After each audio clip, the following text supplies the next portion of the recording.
Still idolizing, worshiping these puppets, dawg, that's really insane to us. No conspiracy, use your cranium, medulla. I'm blunt, got it on Ogun time like Nigerians. Open it up like Sicilians. They doing C-sections on C-notes. Do your research, analyze the D quotes. Each one teach one, share with your people. That's why I had to bring back LemiSpeakBroadcast. Exposing everything D-State. Already won, ain't worried about your sweet states. These folks still worry about record deals. Walk into Brooklyn for a cheesesteak. I'm screaming. XRP people got it, Chico, you ain't Pico. Swift transactions, low on fees, friendly eco. Let me speak on why I gotta teach my people to get like me though.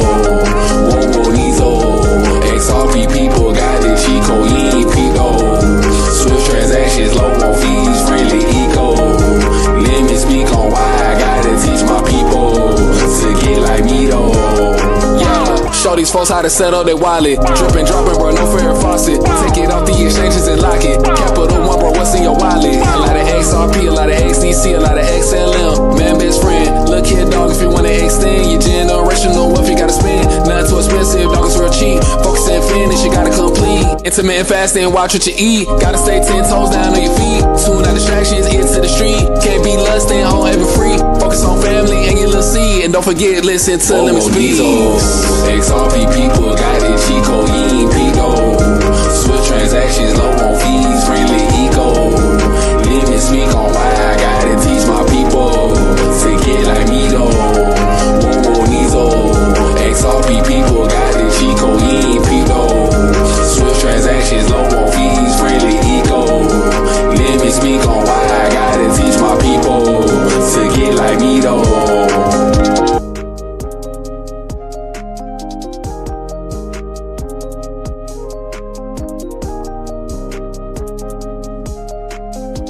Hey man, what's going on with y'all, bruh? It's your boy Lemmy checking in. It's been a minute, so hey, y'all bear with me if I got any technical difficulties going on. It's your boy Lemmy checking in. I'm happy to be here. Hey, Silver Days XRP. Hey, appreciate you always showing love, my boy. It's your boy Lemmy checking in. Merry Christmas, Happy New Year. Shout out to everybody. I don't even know what my background music is at, but yo, it's your boy Lemmy checking in. We got Walter coming through in a second. You can see him rocking Chelsea blue. I lost a bet earlier last year, man, but it's all good. I'm in good spirits, man. Everything is gravy.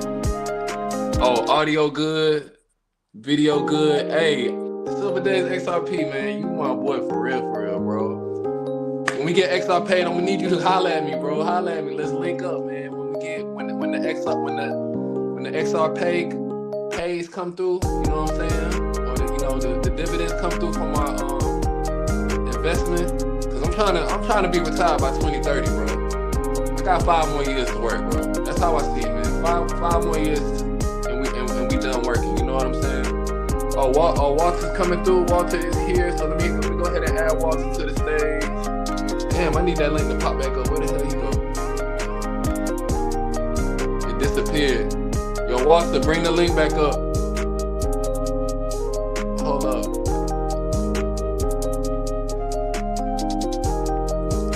Yo, but it's LemiSpeaks number 20. It's a Blow Me a Dub edition.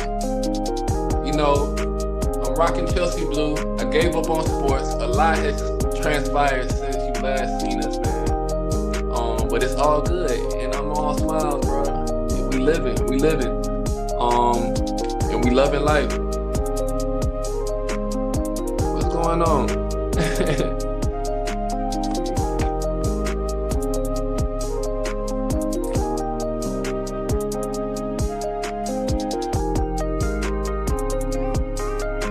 We having some technical difficulties here.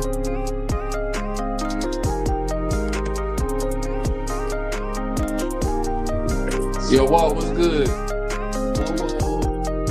Whoa. Hey, that's you. Did you change the format of the screen? Cause I'm trying to get us back popping when it's big. hold on 1 second. Yeah.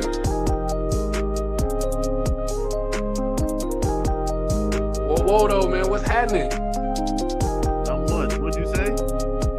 You see, like the format of the screen. It got all the all that crypto stuff, and it got us small. Did you do that, or I didn't do that? Nah, I didn't do nothing, bro. I just logged in. That shit crazy, cause I'm not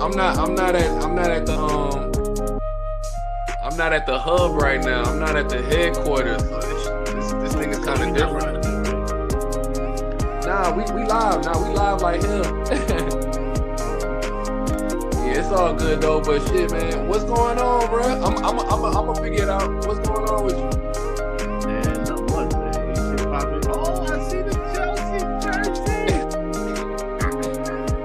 Hey, bro, y'all won that, man. A lot has transpired, man. Shout out to my boy Walt. It's LemiSpeakBroadcast number 20. I know we ain't been as consistent as y'all want us to be, but we in this motherfucker, you feel me? And we here. It's the holiday season, and we grateful for life, man. I got my boy Walter here. He want to speak, man. Walter got a lot to speak about. I'm rocking my Chelsea jersey. I owned up to the bet. I got mine too. I kind of knew what you put on. Yeah. Let me rock the old school so I can, keep up with my boy.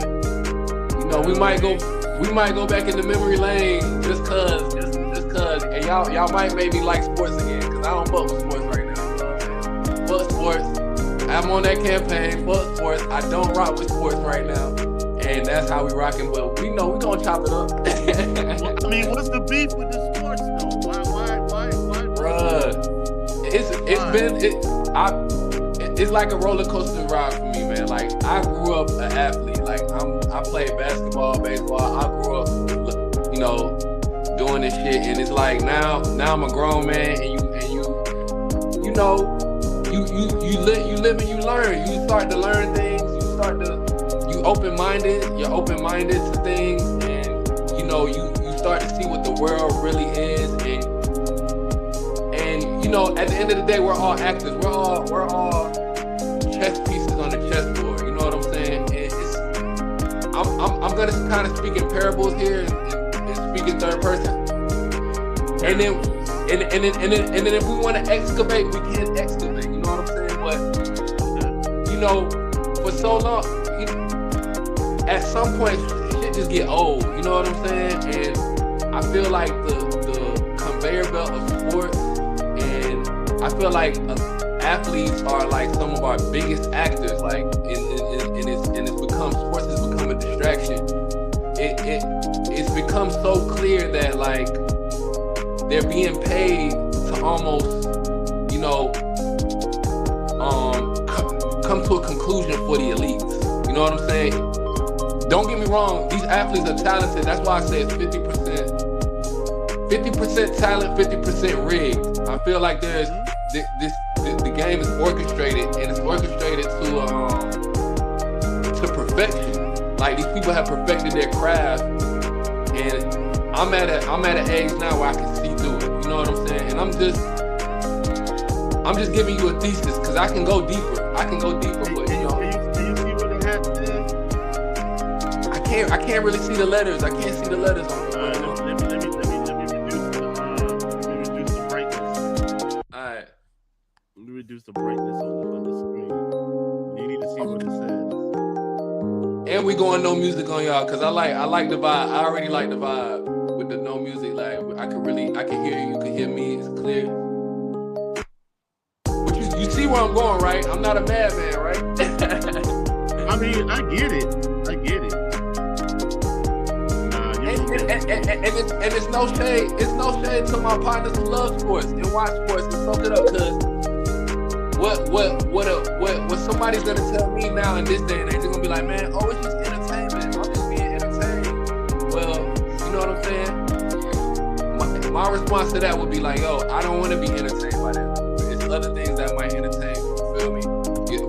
But I respect it though, because at the end of the day, you know, it's all about growth. And I'm not saying that the next person, I'm not saying that I'm more grown than this person, or this person's like, I'm not trying to be in competition with nobody on who's more conscious and woke and, you know, adherent and coherent to things. But that's just where I'm at with sports. I could like see through it. You know what I'm saying? And it's so much quote unquote conspiracies. I don't even like using the word conspiracy theory. I like to just use thinking analytically and, you know, being open-minded to what's really going on.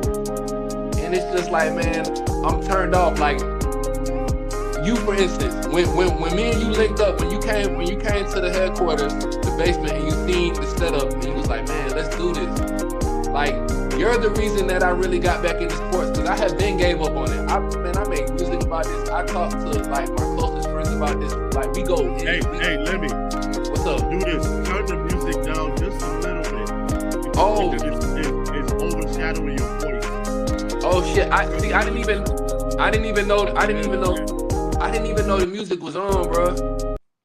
I can't hear nothing on my side. I'm just gonna put it on pause. I can't hear you now. You can't hear me?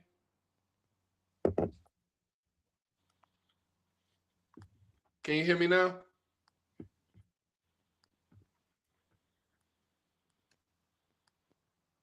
Still can't hear you. You can't hear me at all.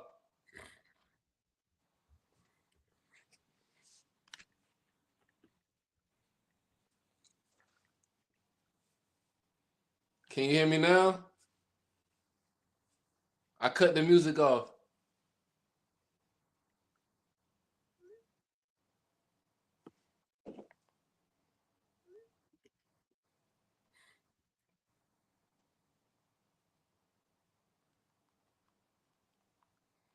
Walter, I'm about to text you.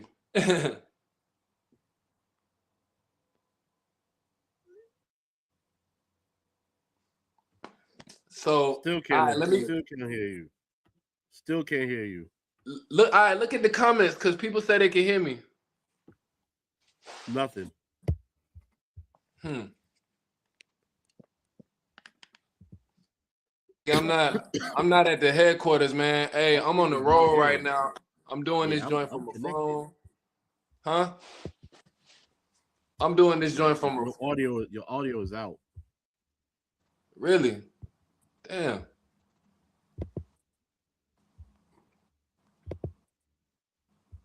Yep, I'm connected. Can you hear me? I can hear you. Yeah, you good. Yeah, but I can't hear you. No.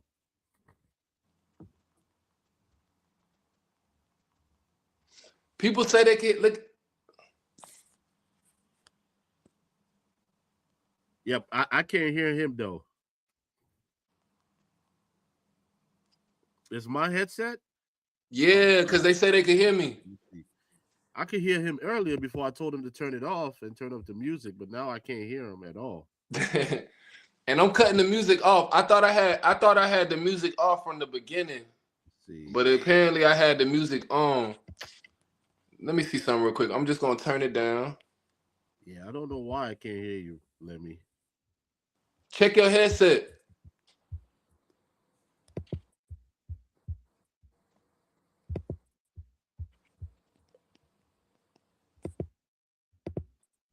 Yeah, I don't know why I can't hear you, bro. I'm on StreamYard, Fuma. I'm on Stream. Yes, I am on StreamYard.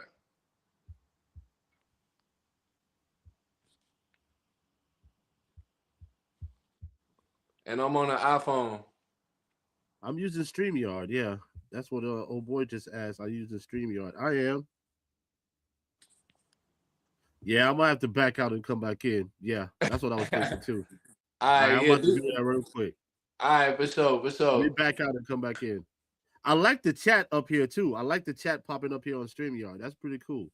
Yeah, it's lit. Hey, Fuma, shout out to Fuma boys. XRP fan for life. Shout out to XRP bags. That's my XRP family. You already know what it is. We really trying to talk crypto, but you guys just want to talk sports and all of this other stuff, and it's just kind of y'all driving me crazy. Got me wearing Chelsea jerseys and shit. Okay, I can hear you now. I wanna talk crypto, but it's all good. All right. So do you want me to go back on my tangent or what's up? You want me to keep digging? You want No, to you want to see? keep going. I want to hear where you at because I mean, this is not the limit that I'm used to. But before you go on, I want to like give a disclaimer to everybody that's listening. Um, I'm kind of under the weather, for the last couple of days, so I might have to mute myself a couple of times just to let certain things out, or just. But I'm still doing what we do. I'm still doing the thing. And today I didn't take my mixture because I knew we was gonna be on there, so I'm still drinking. So and you see, it's a big cup because, like, guess what? It's Christmas Eve, and they're gonna get fucked up on Christmas Eve. So look, let me before you go into your rant, I just want to say this. A lot's been going on in our country. You know, that orange dude in office. I mean, I'm just saying orange dude. That's what I'm gonna call him from now on. Just that orange dude. He been on some fuck shit. Epstein files. I'm hearing about this new thing. Because I'm not on social media. So Yeah. I'm hearing about this thing about a Hunger Games type thing. He talking about, dude. I just know it's the end times. I'm getting end time vibes every time I see this dude. Because I grew up on the Bible. So when I'm looking at the Bible and hearing stuff, I'm getting end time vibes from this dude. So it is what it is. It is what it is. But soccer is soccer. We can talk about that later on. Liverpool finally found their foot. Shout out to the Liverpool fans, aka my brother Lemmy. Even though he's representing Chelsea today, love you for that. We ain't been shit the last couple of weeks, so we appreciate you putting it on just to represent. For a bet. A bet is a bet.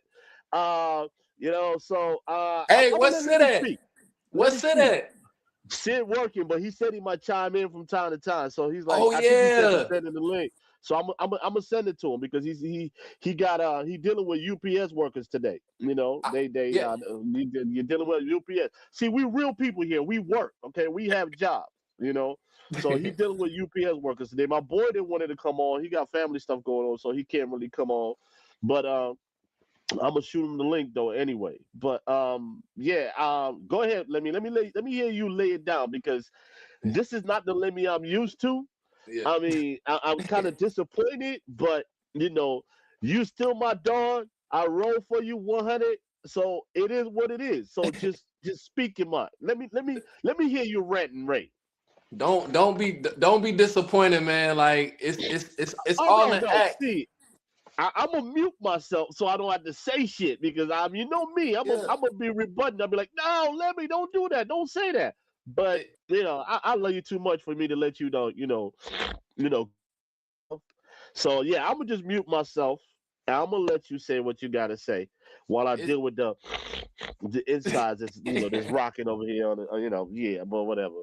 But yeah, go ahead, brother. Let's hear you. Man, it's crazy. Yeah, I was under the weather. I was under the weather too, man. So like, hey, get the Theraflu, man. Take your ass to CVS and go get you some Theraflu or something, bro. But you already know what it is, and you mix up that concoction. But yo, for real though, man. Like eh, to piggyback off what you're saying, you know what I'm saying? Me, I have no political affiliations. We spoke on that in the past episodes. But those quote unquote end times was instilled with Biden too, man. You know what I'm saying? Like, you got it. It's all an act. It's lights, camera, action, bro. And that's what I'm trying to say with this sports thing, man. Literally, lights, camera, action. When you watch these sporting events, the lights is on, the camera's on, and it's a lot of action going on. You know what I'm saying? And it just is what it is. These players are getting paid more and more to become actors, bro. They are actors, and And whether you like it or not, whether you can see this shit or not, like I got my I know these might look like shades to you, like sunglasses to you, but I call these bitches Dicenians because I see through. And if you don't know what Dicenian mean, go look up Dicenian glass. Like I'm about to take y'all there because I don't want you to be mad at me. I don't want you to be mad at me, bro. You my boy. You don't be mad at me. Bro, I want you to understand where I'm coming from. This is the thing, right? This is the thing. Go ahead. I can never be mad at you. Never. I am disappointed. Yeah. When you started this platform, right? Of course, you started on the premise of, crypto, and I joined on the premise of I want to know some more about crypto because I don't know shit about the crypto, and I'm a sports fan. So so for you to tell me you don't want to talk about sports no more, you just like. Bruh, I mean, look, I've been on that AFCON all day today. AFCON started at 7:30 this morning. I mean, granted, I wasn't on it at 7:30 this morning, but this is the stuff I grew up doing, man. You know what I mean? Yeah. So I feel your frustration because athletes have become prima donnas. Yeah. They have become. I mean, and then finding out that some of this stuff is like, is what's the word I'm looking for? It's fixed. Yeah. So it changes your mood on stuff. It takes away from that joy that you had as a kid from watching sports. So I mean, I feel your frustration, my brother. I mean, I really do. I'm not gonna try to change your perspective on anything. Yeah. We're just gonna talk. And that's the thing about life is like we talk. And if there's anybody out there that want to talk, let them talk. So you talk. I'm gonna listen. I might not like what you got to say, but I'm gonna listen. Because I got a lot of shit to say about the orange fuck. I got a lot of shit to say about the lady that's quitting from the Georgia House. What's her name again? She got a long name. The lady that's she's resigning come January 1st. She out of office. The senator.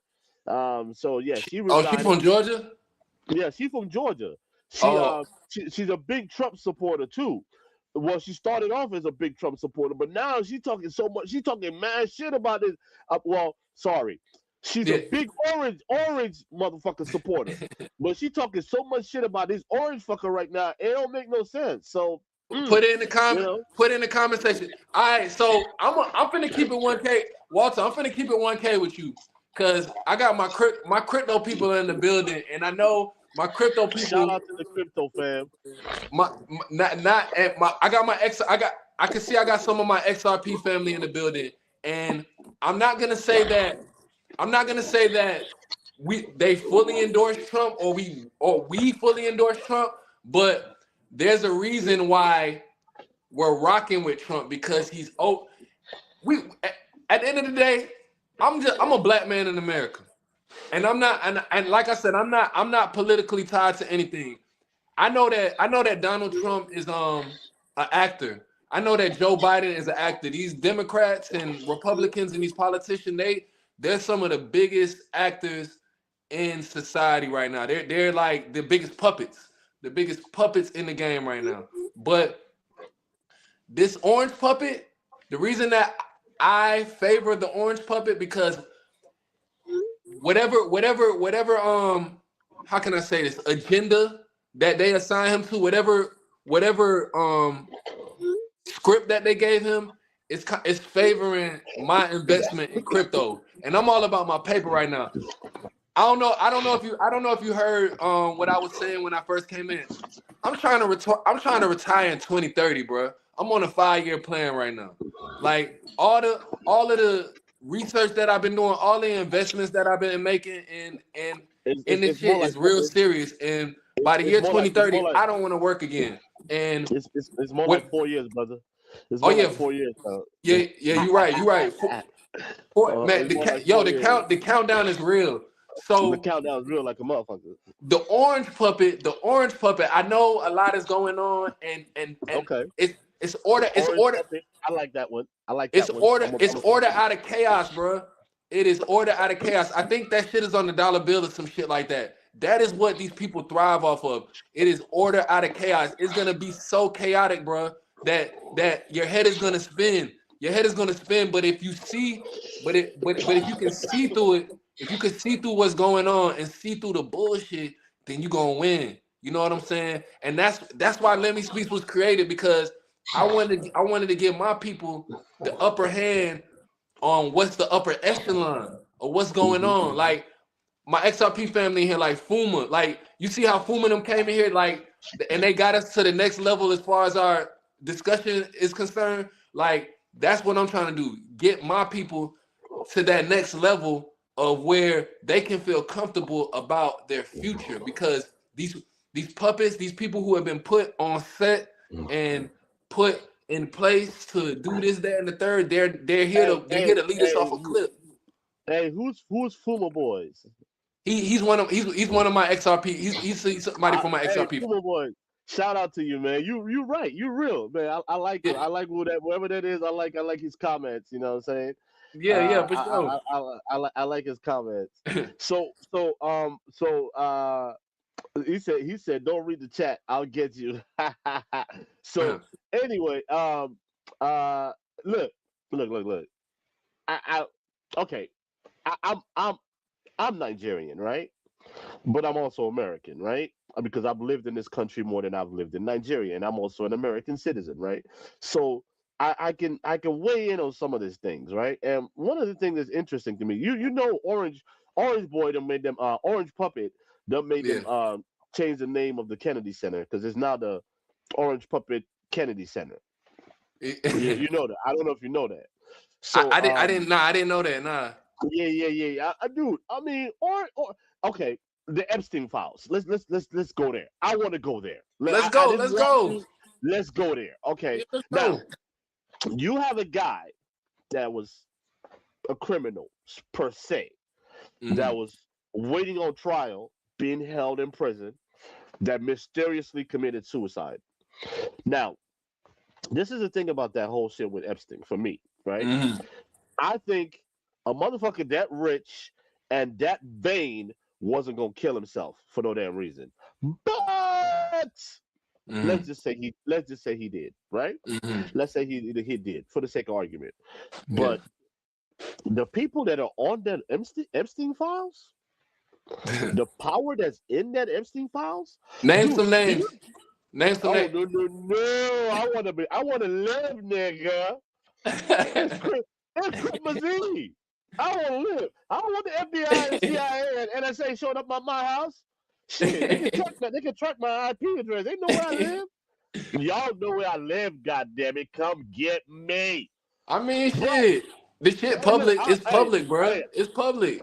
I'm just saying, chat. I'm saying, chat. I'm saying, Lemmy, if I come up missing in the next couple of weeks, or if I come up missing something, you know why?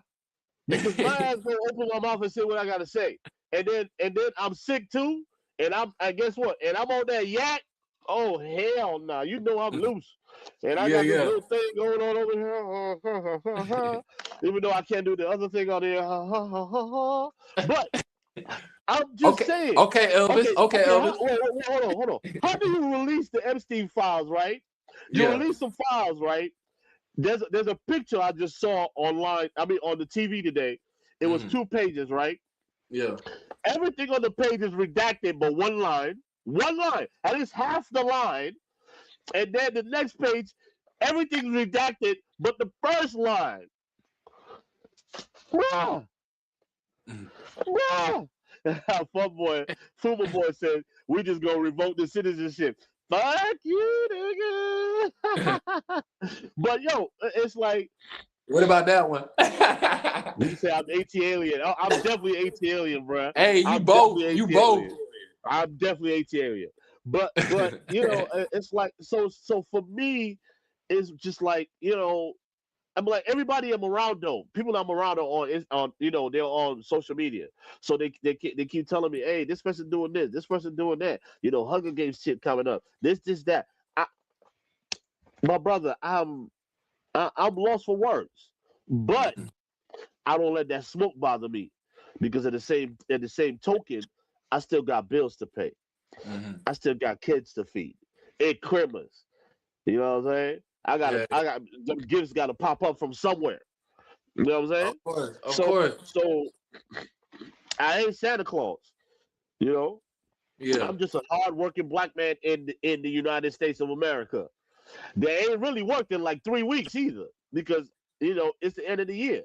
Mhm. So I ain't really worked. He said, but no crypto. I was in crypto for Fuma Boys.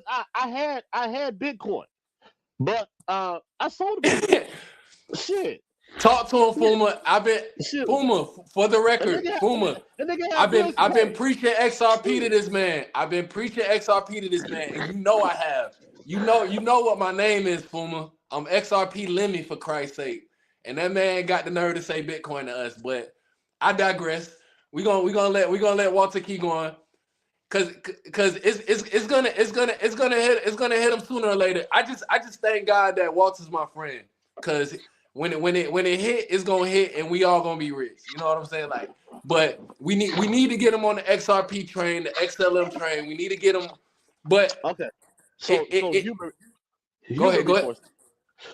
How much is an XRP coin right now? I think XRP is right under $2 right now, if I'm not mistaken. It's probably like $1.91. If you let me say it off real. Let me look right now. Oh shit, it's actually $1.86. Okay, so it's actually lower.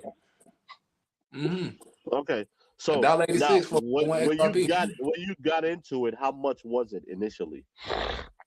I got into XRP when it was probably about 15 cents, but I was not as educated as I am now on the coin. I got into it when it was like 15 cents, and I put $50 into it, and I didn't really continue to educate myself once I was told about it. But then as time went on, I educated myself, and I continue to accumulate a lot more.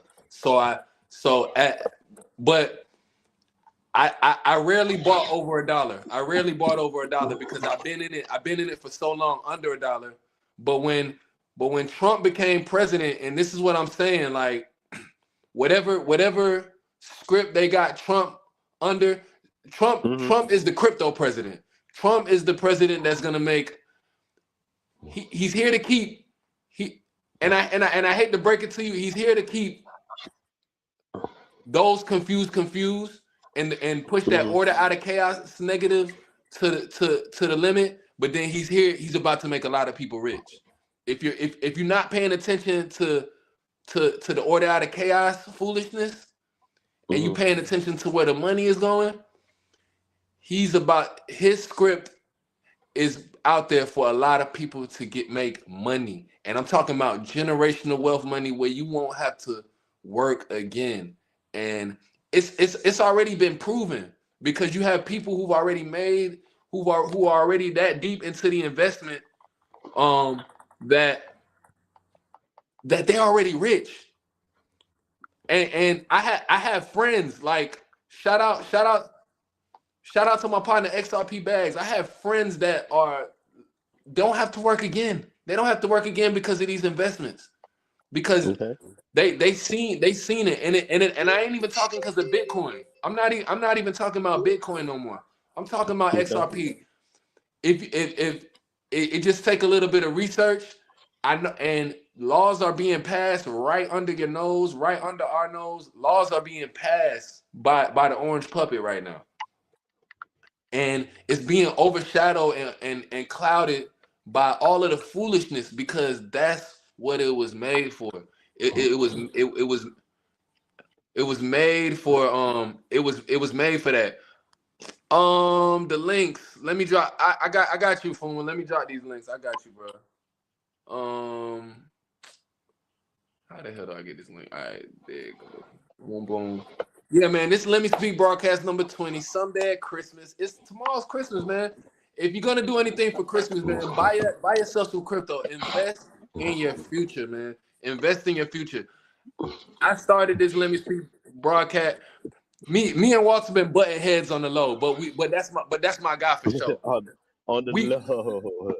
we on the low because I made this show for crypto, but Walter want to talk sports, and so I was here for that, and I'm still here for it. But I'm I am now coming with a different perspective on sports. I am tired of these people. I done seen too much. I done seen too much foolishness in the football, especially in this NFL. This NFL shit is crazy. NBA and FIFA's they gearing up for the World Cup. No, you did not go there because you know what? I am the biggest. I mean, well, maybe I'm not the biggest, but I could talk so much shit about FIFA. FIFA, UEFA, the CAF, which is the African one. They all corrupt. We all know that shit. I mean, I'll give you an example. The World Cup, right? What's up, Fuma boy? What's happening, bro? What's going on, dog? I'm sorry I had to rough you up in the chat like that, bro. What's happening? It's okay, man. Look, so I said, hold on. This dude gonna get on the internet and ain't nobody roughing him up. I got to toughen him up. I can't let you slide. Fuma, I'm not here to roughen nobody up. I know, man. I'm here to speak subliminally, but not directly. I do like to plant my seeds. I'm the type of person to be like, I told you so. And in the XRP community, that's what they say. I told you so. So that's what I do. I'm the I told you so person. But you can rough them up. You can go direct. I mean, okay, you can go. Okay. Before y'all rough me up, let me just say something about FIFA. Okay. So check this out. So when FIFA brings the World Cup to your city or your town or whatever, they get the ticket sales, right? So they just released the first batch of tickets. Bruh, them prices are man, that's FIFA, man. They thieves, bro. They rigged the whole game in the first place. They did it in Brazil. They're gonna do it again, bruh. So the prices of tickets that were in Qatar, the prices here are more than double the prices of tickets in Qatar. Because you're not gonna get kidnapped. Bro, Chris ain't even going over there, bro. Chris is like, nah. I'm keeping him aside in town. I'm done. No. The sad truth about the whole situation is like, okay, so when the United States didn't get the World Cup, because the World Cup that went to Qatar was supposed to go to the United States. It was a business deal. But when the lobbying was going on, the people in the head, of FIFA, they got bribes. All of them got bribes. And the way they got bribed was like, oh, what you doing today? Oh, you doing this today? Okay, we're gonna donate. Oh, you flying to this city today? Oh, you can use my jet. Oh, we got a lunch. We got a lunch. Ain't nothing but crab back there. So former President Bill Clinton was the one that initiated the whole investigation into that shit. Hey, and he part of the Dirty Red Dogs. You know that, right? He was on the list. Hey, since you was scared, he was on the list, and he on the list a lot. He was in the pool, dog. You see him in the pool? He was in the pool, dog. Like in the jacuzzi. Yeah. What's out? Hold on. Nigga, I'm not scared. I'm not scared. Hey, we talking about the same nigga that did something in the White House, okay? So come on now. He's like, come on now. He was in the pool like, fuck. Y'all can take a picture. I'm sorry, ladies and gentlemen, and viewers all around the world, wherever the fuck you at. Please take the kids away. Tell them to go to bed or something. This ain't for your kids, dog. It ain't for your kids. We ain't talking about the kids. I'll cut down the cursing. I apologize. Oh no. I'm gonna curse. Sorry for my boy. You good, man? Hey, nah, y'all good, man. I just had to tell somebody we speaking from the heart. Speak from the heart, man. It's LemiSpeakBroadcast. Hey, speak your piece. I ain't mad at it. So what FIFA has done, like for example, you see what happened? The orange puppet came out the other day, just a couple of months ago. It was like, hey, I can't remember what city it was. It was like, look, if y'all don't get your shit together, we're gonna make sure that I'm gonna make sure that you guys don't get to host any of the soccer games. And then the FIFA president came out and said, look, we appreciate you, orange puppet, but we're the ones that make that decision. I was like, but not in America. All that outside America shit, nigga, that's gone. That's bricks, dog. Brother. We don't. Brother, hold on. Brother, hold on. You know what? You know what they did to their ass? God damn it. You know what? Hey, all them Africans, y'all be talking shit. They got one nuclear reactor nor a nuclear missile. Y'all niggas is in the back of a fucking bus. Hey, get your ass back there, boy. SBA, nigga, get back. Look. I'm an African rock man from Nigeria. Get your ass up, get back to work. Hey, Fuma, I'm about to come in through this computer and whoop your ass. Hey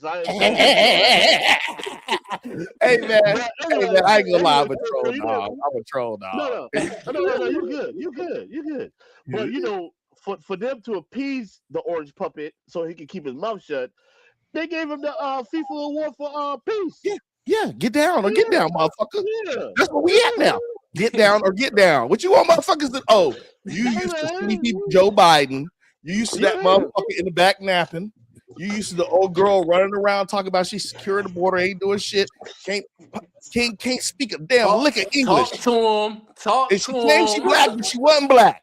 That chick was not black, dog. That chick was Indian. Talk to him. This is the thing that pisses me off about politics. Jafaking. You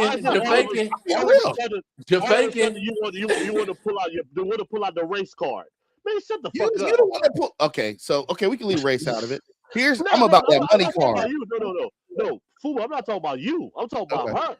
All of a sudden, she want to pull out the race card, talking about she black. Puma, he's agreeing with you. Agreeing with you. Yeah, I get it. Yeah, so here's the thing. I'm gonna tell you, like I told my boy earlier. I talked to my boy earlier. I ain't gonna say his name. I said, bro, fuck the pizza delivery man. Get the pizza. You fucking around about the driver, nigga. I'm trying to eat this pizza. You the motherfucker arguing with the DoorDash motherfucker, and they still got the bag of shit. Don't let that shit go over your head. You see ass back in the house. Don't let that shit go over your head. Hey. You see that? Let me ask you a question. You order food to your house, right? You got DoorDash, right? Yeah. Did you give a fuck about the car they was delivering your shit? Or did you get your fucking bag and was gone? I got my bag and I was gone. So you caring about the delivery driver right now. The delivery was coming. It could have came to you in a Range Rover, a Lexus, a Pinto, or a motherfucker on a bike. You tripping about the delivery driver, dog. Get this pizza, dog. That's all I got to say is get the pizza. Yeah. Bro. But he game. But you noticed you said something. You know what you said, right? You said FIFA had to get down. Yeah, you ain't used to that. They got down. Yeah, it's duck and cover out these streets, dog. Get down and lay down. Get down and lay down. Hey. So needless to say, FIFA's gonna come. They're coming to America. You're gonna be happy. Hold on, let me ask this question: are you buying a ticket? Fuck no. So I looked at the prices of the tickets. One ticket, average price is $500. Hey, bro, can I say something to you? And you know I ain't going to the game by myself. That's $1,000. Hey, bro, if you had put $5 on XRP when it was at 50 cents, you would have had that money right now to go. Yep, facts. Hey, shit, I could have flew in. You could have took me. Nigga. Yeah. Walter, we gonna get you to buy some XRP on this show. No, we not. Walter, what do you do for a living, sir? If you don't mind me asking. I'm not against it. So hold on, let me ask you. I'm in healthcare informatics, and then I own like a transportation, so concierge service. Okay, so we gonna need Walt to not buy that. So when my ass come in and I need some surgery, there's people can pick me up. Take my ass down to this hospital. Whatever. I need to make sure. Well, I need to know somebody. Well, you can make sure I'm good, dog. That ain't, man. You come to Atlanta. Shit, you come to Atlanta. Even LA. I got people in LA. I got people in New Orleans. I'm from Cali. I'm never going back, dog. That's a slum fest, bro. Man, Cali, bro. I'm from Cali. I'm from Oakland, dog. I'm from Thermal Avenue up in Oakland, dog. I'm never going back. Boom, I didn't know that. Yeah, nah, man. Nah. I'm like Anton Daniels on that shit. Nah. Salute to Oakland. Y'all keep it all yours. I was in LA for I did not know that. I just learned some shit. 6 weeks. I was in LA for 6 weeks. Like what? From October to from August to like early October. End of August to early October. I was in LA for 6 weeks. Yeah, man. Yeah. I was born in Oakland. I lived in San Diego to the 6th grade. My sister moved out there. We moved to Maryland, Virginia. I ain't going back. I ain't gonna say that, knock on wood, because every time I say I ain't doing something, I end up doing it like a year later. So where you at now, though? I'm in Florida, man. You know, I'm a Florida man, dog. Huh? What part of Florida? What part of Florida? Daytona Beach. Daytona. Oh shit. Okay. Yeah, man. I'm gonna be in that area. I want to say like August. What part? Somewhere close to Orlando. You know, because we're doing work, so we're gonna be in that area sometime in I think August.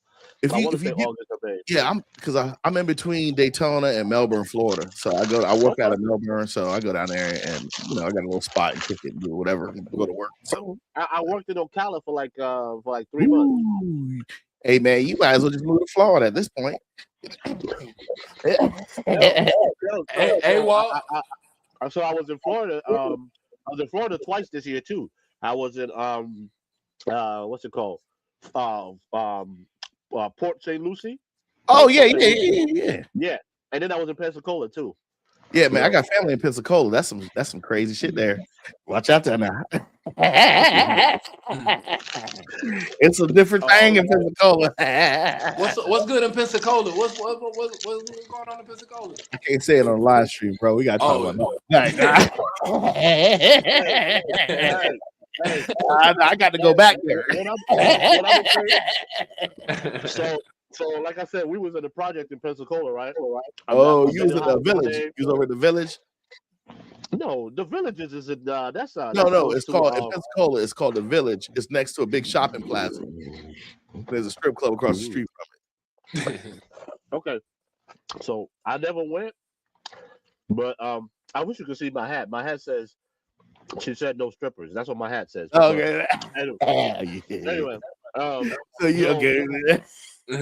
I never went. I didn't go, but I know 3 people that went from the job, and let's just put it this way: one of them got so fucked up, she jumped out of the car while the car was moving, and needless to say, all 3 of them been fired. Oh, they went to jail too. The Pensacola police, they're the roughest, man. Them dudes. And we'll talk on the off stream about why they that way, man. We're talking about, I got to go back there, dog. Like, so Pensacola dudes like, yeah, that nigga, he from here. He don't want to talk about it on the street, man, dog. It's like that. It's a whole nother monkey, dog. I think I was over there too, but I wasn't over there long enough. That's why I'm trying to figure out what was going on. I had met Bags over there. He called me up. He's like, yo, he gonna go see Maloney because he was looking for a spot to do the thing in Austin, right? That we did in Austin. I was like, all right, bet I'll meet you up there. Yeah. And then I look where we was going. I said, I didn't even call my cousins to tell them I was in town. I didn't call my mama. I didn't call nobody, bro. I just came.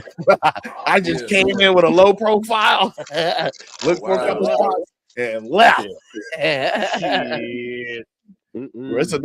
We'll talk off later, man. Damn. Not on the stream on that one. Like how you say you didn't want to talk about the other one. That's how I'm about Pensacola. Oh no. So wait. Before you go any further, though, shoot. You mentioned the Villages. Now you know the Villages over there on the other side. The one that's I've been over there. I did some business over there before. Mm-hmm. What do you feel about that function they got going on over there? Oh, with the you talking about with the pineapples and all the craziness, the freakiness? Mm-hmm, the freakiness, yeah.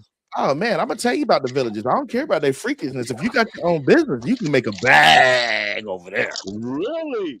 Bro, like, I'm gonna tell you how bananas it was. So I have a surveillance camera company, right? Okay. So one of my clients who's in Daytona was like, "Hey, I got these people I know for years. They out that way," and I'm like, "Man, it's an hour and a half drive."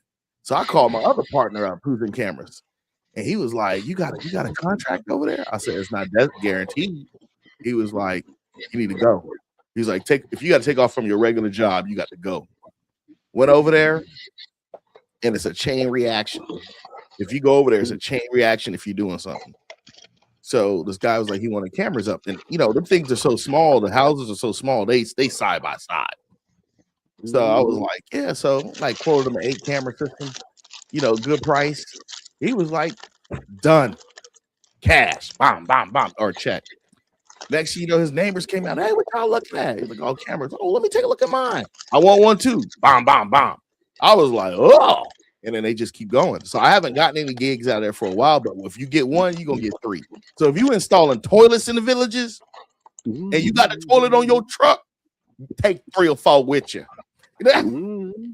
Makes sense. Because I think there got to be a tight knit community where if somebody fucks with one person and there's a good vibe going on there, and somebody else want to fuck with you, they'll just pass the word around. That's a good place to go do business. You're right. Man, I would tell you now, if you could fix a golf cart, you'd be a golf cart fixing motherfucker making some money over there, dog. A mobile golf cart fixing business, like you got a little truck you just driving around. Hey, can I maintenance your golf cart? You get some paper. Golf cart mechanic. Yeah, because all they do in those areas is drive around in golf carts. Yeah, man. Sell some Rolaids, sell some orthopedic shoes. Hey, bro, I'm just keeping it real, man. Them people got paper and they ain't even tripping, dog. They like, all right. Your concierge service, ooh, that'll be a monster over there. I know. Ooh. Doctor's appointments. Get your money from the doctor. Ooh. Well, bro, because so when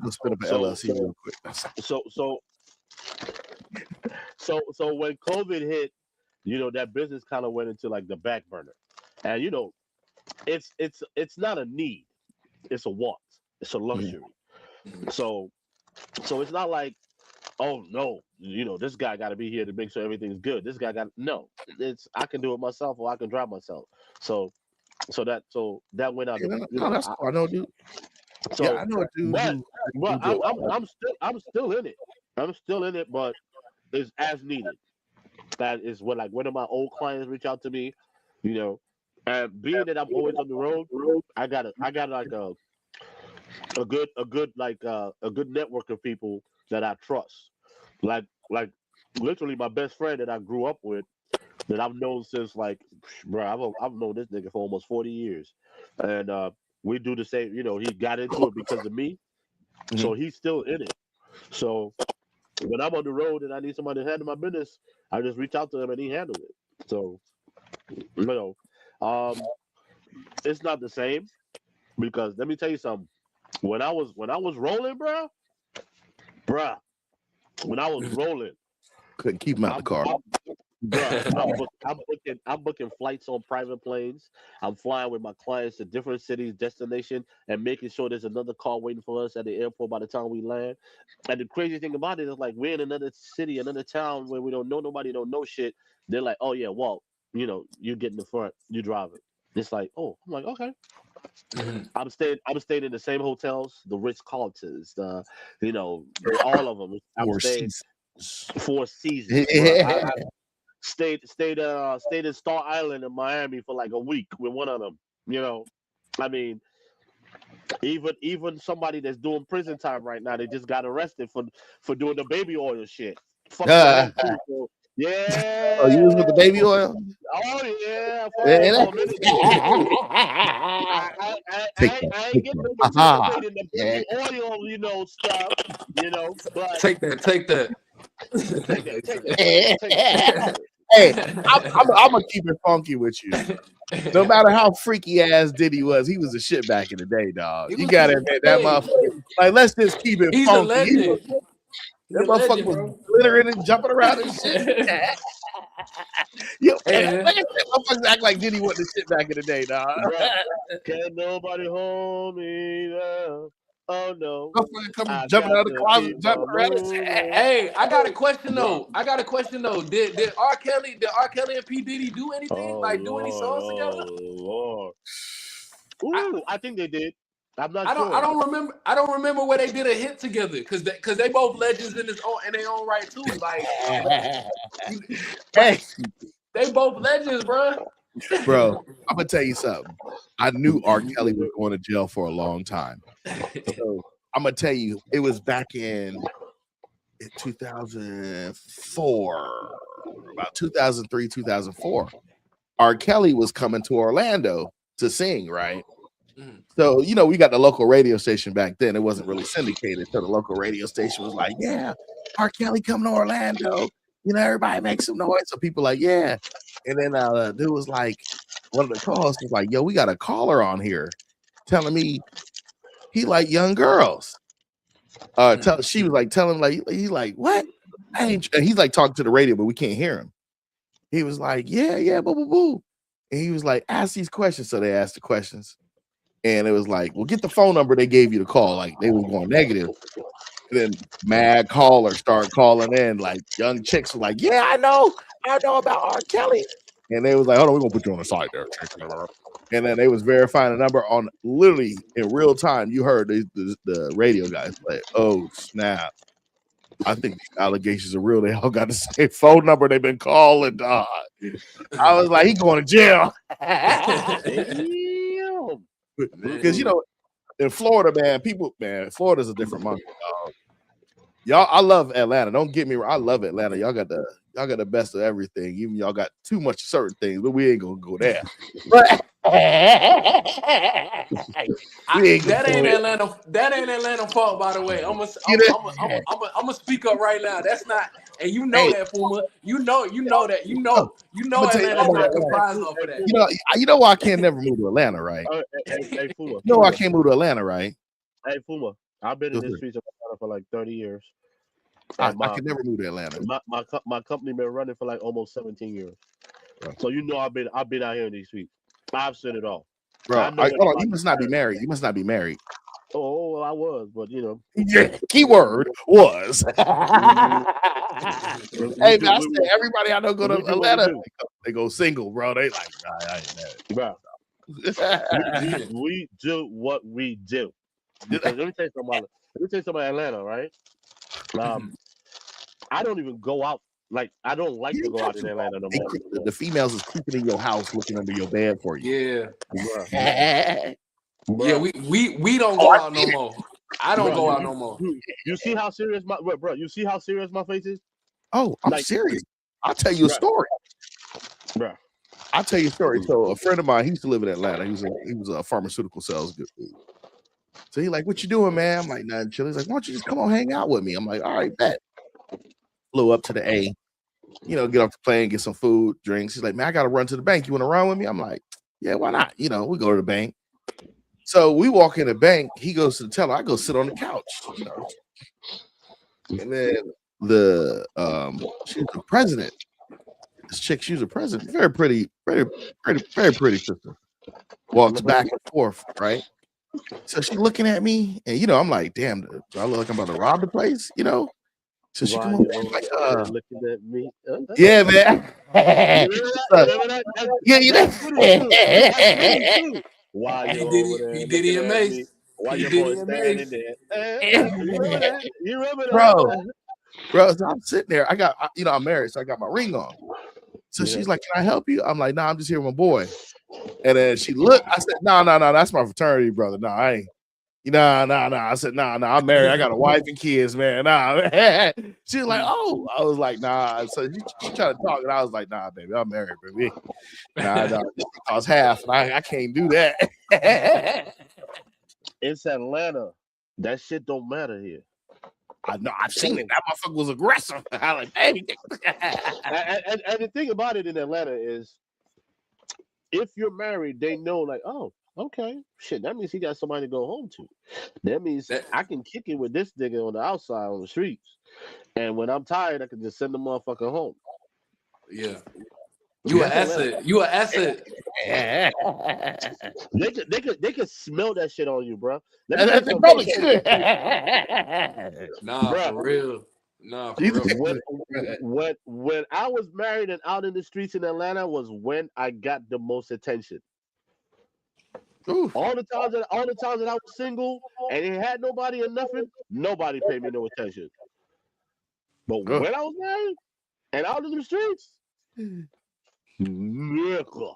That shit was like the Highlander. You remember the Highlander? You got that glow. You got that glow, my boy. You got that glow. Nah, but Fuma, what differences you see in Florida and Atlanta though? Like, cause I know you was gonna speak on Florida. So, like Atlanta is like a state within a state. Yeah. Atlanta is literally a state within a state. Oh, yeah. Literally, Atlanta is a state. Atlanta proper. Y'all expanding out to the outskirts and the north and south. Exactly. Atlanta is unofficially expanded. Like, I don't give a fuck what nobody say. Yeah. Fuck them city lines and shit. The shit has expanded. And it's gonna expand to the whole of Georgia in a second. Y'all stretch out to Talladega at this moment, or at least thank you for saying that shit. That is very important. Atlanta has expanded so much. I mean, we need another airport. We don't expand it so big. That's how big we are. Because we need an airport in the north side of town. We do. We need an airport like they're not gonna people out, bro. Like somewhere in Gwinnett County, somewhere. Like either they got the Clearport. They got the Clearport over there. At North Fulton, over there near still going towards like what is that, Mapleton and shit. They got some runways over there. You talking about Charlie Brown? Charlie Brown right there off of 20. Right there by Six Flags. On the west side, yeah. So in Florida, we don't talk about it, but we don't really claim Miami, dog. That's another state. That's another country, dog. We cut them bitches off, dog. Once you get to Fort Lauderdale, we like, when you start doing that salsa stuff, like Miami is big Havana, not little Havana now. Yeah, Havana is little Havana. Miami is big Havana. Yeah, we don't count that. Bro, I got we may cut that off and sell it to somebody. We may cut that off and sell that to another country. Hey, Fumo, I got Miami stories too, bruh. Man, I had this Cubano in Miami. Man, he made me some rice and peas with some fried plantains. That was a wrap. Do you still have your spleen or your both sets of kidneys? Because they will steal them. Hey man, I'll tell you a funny story, dog. I love my Haitian brothers, man, but they be on another level of life, bro. I do not move like that anymore. I do not move like that anymore. So I'll tell you a funny one, man. So my old business partner, he's from Jamaica, right? And he's originally from Jamaica, lived in Miami till he was a kid, and he moved up north to Daytona. So I went down to Miami for something. I think I was coming back from a cruise. So he was like, man, where you at right now? I'm like, oh man, I'm in Miami for another day and I'll be back home. He was like, yo, can you go over so-and-so's house? I ain't gonna say this dude's name on anything. He was like, can you go to so-and-so house to get these flyers for me? I was like, nah, dog, I can't. He was like, why? I said, man, you go to that neighborhood without him knowing. He was like, I'll text him. So I was like, you text him, but text him my phone number. So he texts dude call me up. He's like, yeah, what's up, Papa? The cats be like, what's up, Papa? I like, hey man, what's up, man? He's like, you gonna come and get these flyers? I'm like, yeah, I'll come and get them. He's like, be here at 2:15, not 2:12, not 2 this. When you get to that stop sign on my street, 2:15. Don't do nothing else. No problem, Papa. So I'm waiting down the street with my wife, right? They rode 2:14, we hit the stop sign. So, them cats operate businesses out of houses. Like, they'll have a full printing press run out of a house. Hell yeah. So I told my wife, wait in the car. So I'm going to go ahead and do this, man. So I went in. He's sitting behind the desk like the big man. I'm like, what's going on, Chief, man? I said, here, let me give you this bread. So I gave him the money. It was I said my business partner. So I gave him the money. He bring out the flyers. You're like, so what's going on? I'm like, nothing, sir. You're like, man, I ain't seen you in a minute. I'm like, man, I stay in my own territory. I'm in Daytona. And he was like, he started laughing. He's like, all right, that's cool. You could go. I was like, thank you, sir.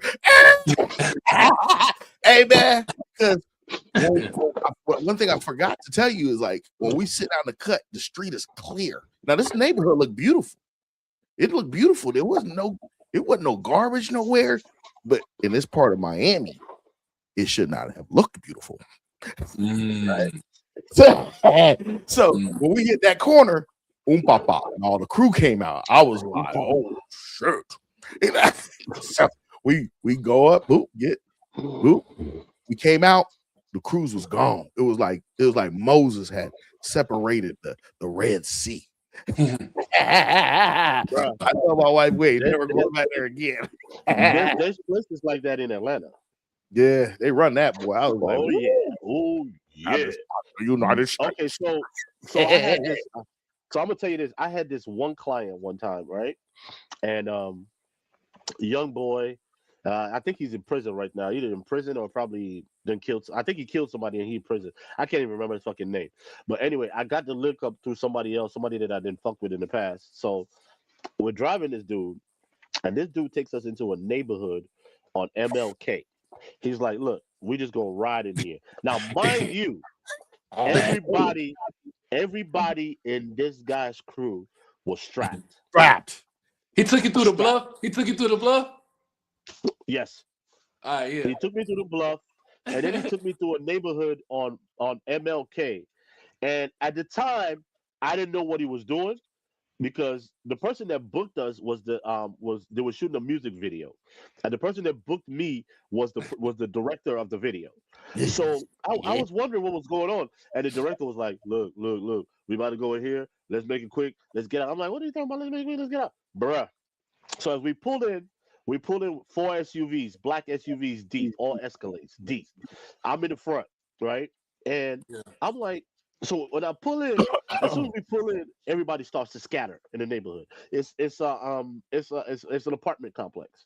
Yeah. So it was later on, maybe like about 2 to 3 weeks later, I found out that the dude had dropped a body in that neighborhood, and he was going up there to show everybody in the neighborhood that, yeah, I'm the man in this piece, and y'all, bruh. Some of these dudes had like little backpacks, and we're pulling out little choppers out of their backpacks. You know the sawn off rifles, baby. I got a couple. I mean, I do too. Oh no. Oh, I fuck with you. Yeah, I got an AR. I got an AR. I got a shotgun. I got 2 pistols, Glock 380. Hey, so you know what I keep at my front door, homie? We from the South. Yep. My boy got a whole cassette. My boy got a whole cassette. That's 100. That's 100, right? That's 100. Yeah. Oh, that's we ain't done yet. Hold on. Oh. I'm coming to fuck with you for all day. Hey, I ain't been bold enough to buy one of those yet, but I think I'm gonna have to consider it. It's LemiSpeakBroadcast where we bring people together. Yeah, we talk about everything. Hey man, LemiSpeakBroadcast where we bring people together. Hey man, I'm gonna tell you. Let me have to put that disclaimer in, like we're LemiSpeakBroadcast. Hey, I'm gonna tell you something. Merry Christmas. Merry Christmas. If you ever want a good rifle, I suggest you get a lever action rifle. Get a 30-30 Marlin or 45 Marlin. I got a 30-30 Marlin. I got a 30-30 Mossberg. I call that the digital cowboy. It looked like a blacked out AR. That joke is so sexy. It'd be like, man, I got suppressor, man. I just got this 300 blackout Ruger. It's a Ruger 300 blackout bolt action with a suppressor. I was shooting it on the range and everybody got quiet because they couldn't hear me. Yeah, because they're wondering, is he gonna shoot us in the back? Is he shooting at? Yeah, all you hear is the trigger. I was like, yeah, bro. Yeah, man. But shoot. So what's up with the FIFA thing, man? So they bow down. They gonna come to town. They selling $500 tickets. Is it still gonna be in Cali or did they move it? Oh no. It's all over the place. So Okay. So I believe Dallas, Atlanta. I want to say, yeah, of course, Cali in LA. You know, right there, the new stadium in what's the name of that area? Where it's at? SoFi? Not Long Beach. Yeah, SoFi. Yeah, they SoFi need it. is where it's in Compton. It's in Compton. SoFi. So I know they're doing one in DC somewhere. So it's like I think it's like I want to say close to 8 or 9 stadiums in the states, and Ooh, then they have then they have some in Mexico, and then they have some in Canada. man, I Yeah, tell you, that make you want to get out there and sell some water, bro. Like for me, bro. that make me want to go to Sam's Club, get some water. Just it's the easiest. Man, everybody drink water, bro. You can flip water like that. Easy, easy. Yeah, nah, for real. I'm actually thinking about signing a 6-month lease on an apartment and using that bitch for Airbnb. Ooh, Here go the ooh. cities right here: Atlanta, Boston, Dallas, Houston, Kansas City, LA, Miami, New York and Jersey, Philly, San Fran, and Seattle. Oh man, Ooh, And then Guadalajara, Mexico City, and Monterrey, yep, and yep, Toronto and Vancouver. man. yep. You ever been to Toronto? Oh yeah. I I got family out there. love Canada. I got love for Canada. Yeah, Don't want to live there. Canada. Yeah, nah, Canada lit, bro. Canada is lit. That's a whole nother place in itself. I ain't been there in a while. I got family all over Toronto. Man, I'll tell y'all a funny story. So the company I worked for at the time, they was like, "Oh, you got to do this merger and acquisition in Canada." I was like, "Okay, you know." They're like, "Yeah." Now this is March, so I live in Florida March. So I'm like, "Okay." They're like, "Yeah, man, you're gonna be out there for 2 weeks. Fly up, and you're gonna do the IT work, Zanny. You're gonna be good." Cold I'm as like, fuck. "All right." Man, negative 20 degrees. I'm like, I get off the plane and I'm like, "Hold on, dog, this ain't Florida." They was looking at me like, "You about to die." March is like the coldest, like that's the coldest time of winter. Like, believe it or not, like that's because the shit is coming to an end. That's when you get the coldest temperatures of winter. That March period going into spring, you get some of the coldest days. Goddamn. I thought I was gonna die. And then I started eating that steak. They got them big old steaks there. Like they got Yeah. real steak in Canada, dog. They got them big, thick. Oh, I came back vegan, bro. I ain't gonna lie to you. I came back like, nah, I don't eat meat no more. Yeah. Hell That's yeah. the devil's meat. Mhm. Beef is the devil's meat. I don't eat that anymore. This shit crazy.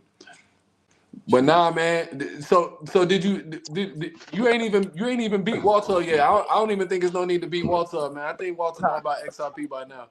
Yeah, No, no, no. I mean, there's no need to beat me up about it because the honest truth of the situation. Let me be 100 with you. It's like Mm. from me as a human and the way I was brought up. people who are not human. AI. For, I'm a dick, Walter. I can't help it, dog. no. You good. But for me, the way I was taught or learned about investing is to see it mature in my face. You understand? So and then to know what I'm actually putting my money on. But when it comes to crypto, one of my regrets actually was not putting my money into Bitcoin early because I had a homeboy that tried to get me to put $100 in Bitcoin. If I had put $100 in Bitcoin when he told me to put $100 in Bitcoin, I probably had about 300 or 400K right now. Ooh. Yeah. So Yeah. I'm open to the possibilities, but I want to know where to put it because I don't want it to just sit there. You know? I'll 'Cause- give you easy one, dog. okay. So you're in medical, so you'll understand this term. You know how you have your ISO standards? Mm-hmm. Look up ISO 2022 on your phone right now while we talk. Just look up ISO 2022. ISO Okay. 2022. ISO 2022. No, 2022. Okay. Yeah, 2022. Yeah, 2022. Yeah. Okay. Worldwide Corp. Okay. So you see the It standard. goes live in 1 to 2 weeks. Okay. What is ISO 2022? Okay. Walter, you about to wake up, Walt. You gonna feel left behind. You gonna be like, well, hold on. You're supposed to tell me about this. Nah. It's a global. Oh nah, he was being told. Standard for modern financial messaging, providing a common language for payments and other financial transactions. Enabling richer data, greater efficiency. Okay. Now I want you to type in ISO 2022 blockchain, crypto, whatever you want, but type in blockchain or crypto and see what comes out. I didn't even know that shit was tied to medical, so that was a great way to do it because I would have never known to tell him that. ISO is just international standards of operations, right? It's kind of like in America we use NIST, but over in Europe and everywhere else they use ISO. Hospitals use a lot of ISO because medical supplies don't actually come from America. They actually come from either a European country or whatever. So it's like a global way of communicating. Like, here's the rules and standards. That's all ISO is that way because we have it for cybersecurity, right? You remember when we had when during COVID when the face masks were coming in from Asia. Man, them K95s didn't do crap, bro. They ain't do shit. You need a Myra mask for that, and that's like a real gas mask. You need a real bio. But they $500 a piece. Ask me how I know. Go look up Myra mask. That's what you really needed during COVID. If you can smell a fart through the mask, it ain't working, dog. If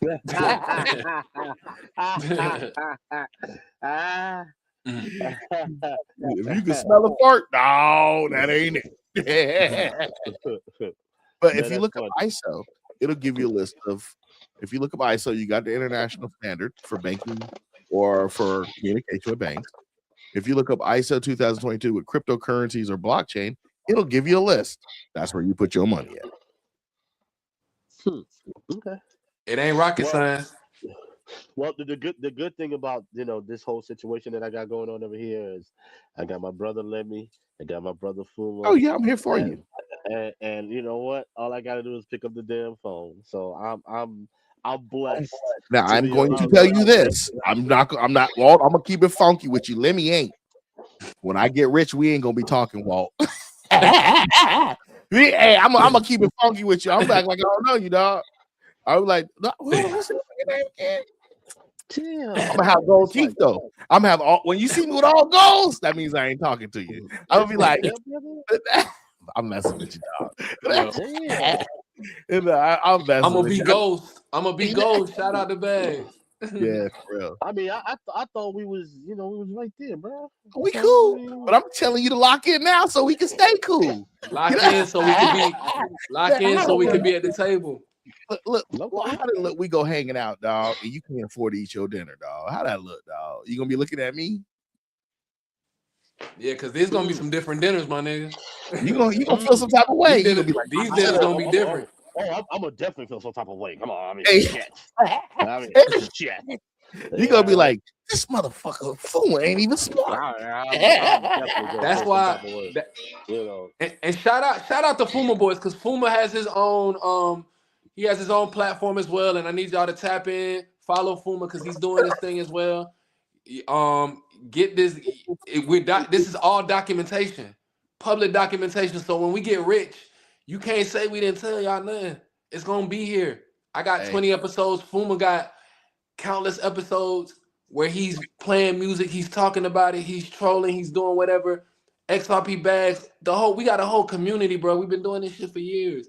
It's been there, and that's why I wanted to make this show because this is my service to my community. And then when it's game time, can't nobody tell me shit because I done laid it out there, bro. I tried. I can't say I tried. You can't make nobody do nothing, bro. Okay. Hey, Lemmy, you have your own videos, right? On like music videos? Yeah. Yeah, I got some videos, yeah. I need you to give me the link to them because I'll feature you this Saturday night. Okay. I'll put you on my YouTube as my featured artist. Okay, cool. And I'll make you my featured artist and play your videos, bro. And I can pump you at the same time. No problem. I shoot you some videos, bro. I got you. Hey, well, I do a music session, so I do an hour on the show. I talk about a little. I ain't gonna lie, I don't be talking about no news no more, man. I just say here's some topics, look them over, blah blah blah. But I give some technology talk, something like that. I feature a restaurant, the restaurant I like to eat at, or I feature a restaurant. I play crypto rap, man.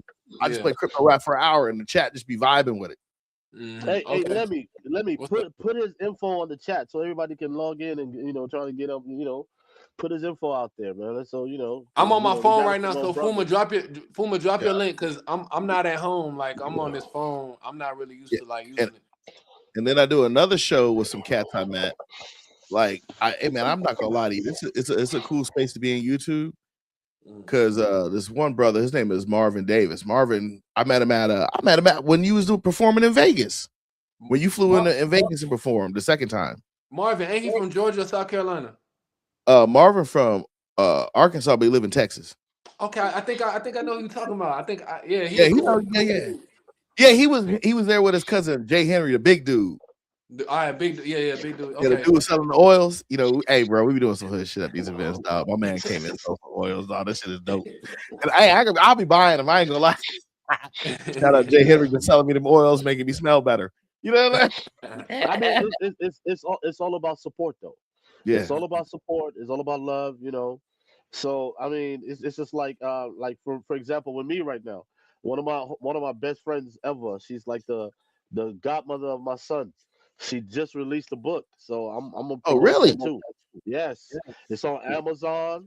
We went to school together, man. I've known her 30 years plus almost, and real good people. If you drop me the link, man, I'll pump her book out, bro. Oh, bet.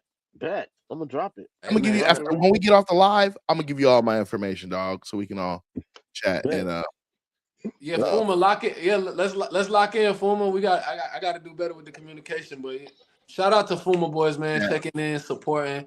Walter, y'all, Walter, you ain't got no excuses, bro, because Fuma, he know way more than me, like on the crypto scale. Me, I'm a strict investor, and I know a little bit about the technology, but he knows a lot. He knows he's plugged in, bro. Like these are the type of people who I surround myself with. You know what I'm saying? Like this is my this is my XRP community. Yeah. Hey, man. Hey, Walt, I'm gonna tell you. As a matter of fact, let me see if she can come on so she can talk about the book. Let me see if I can get her to come on. Hey, Walt, I'm gonna tell you a funny story while you locking in. So I'm going out to Las Vegas last year for this crypto convention, right? So I fly to Daytona. I get to Atlanta in the airport. I'm having a good time. I get on the plane. I see Lemmy. And this is how my mind think, bro. Like I be on some different shit sometimes. I ain't gonna lie to you. I'm thinking Lemmy on the flight working, and he coming to stay with me and my boys in Vegas, right? I'm like, oh, you coming to Vegas to stay with us? He like, look, he at work, right? Because at first you see somebody dressed like they working, and you like. So when I seen him, I automatically assumed he was about to come to Vegas and stay with us and shit, right? I had a little drinks. You know what I'm saying? So I'm like, oh, what's up, dog? Oh, you coming to Vegas? Are you coming to stay with us? He like, no, I'm working. I'm like, no, when you get off work, man, when you just come in, like, no, I'm like, oh, this nigga's working. The little voice, he's working. I'm like, oh shit, he's working. I'm like, hold on. These motherfuckers know who you are. He like, I ain't full of them folks. And he like, yeah. I'm like, y'all don't know who this is? Like, he's like, go sit your ass down before I kick you off the plane. Fuma, I don't even think Walter don't even know who I am on that level. He on the phone right now, but I don't even think that's how out of tune with this crypto stuff a lot of people are. A lot of people who are around me, they don't even know who I am, bro. They don't even know. They don't know the level. I don't think they know the level that I'm on with the XRP. Like you got your level and I got my level. And he's my partner. You're playing? Everybody looking at me like I just sat down. I was like, shit, this is gonna be a fun flight. Nah, then I ain't gonna tell them about the other play because you know how we do. But everything was good. We'll talk off air about the other play. Motherfuckers always got some play. Yo, Puma, man. No, but see, and you know it's crazy. I haven't had the privilege of running into him on a flight yet, but I've run into him a couple of times at the airport because I fly a lot too. So I bet that was kind of fun for you though. Oh, I yeah, bet that was fun for you. I'm sitting there tripping on these cats on the airplane. Don't know who this dude is. I'm like, I mean, what the hell's going? Y'all don't know who this is. They don't know. They'll find out. I just shook my head like, but they don't need to know. I'm gonna give you a funny story. So when I was coming home like 3 weeks ago, whatever, I can't remember. But anyway, I was flying and I was flying first class. So I stay quiet. I got upgraded. Okay, I don't buy first class tickets. hey, I'm upgrade is nice. I ain't gonna lie, it is nice. I just fly Delta a lot. I fly Delta too, bro. I tried others. Hey, I tried others. For some reason, I'm gonna let you finish. I decided I was flying to Chicago a lot. I'm like, I'm gonna try American. United or American, yeah. Bro, when I got to the airport, the chick told me the flight was gonna be late. It's 6 a.m.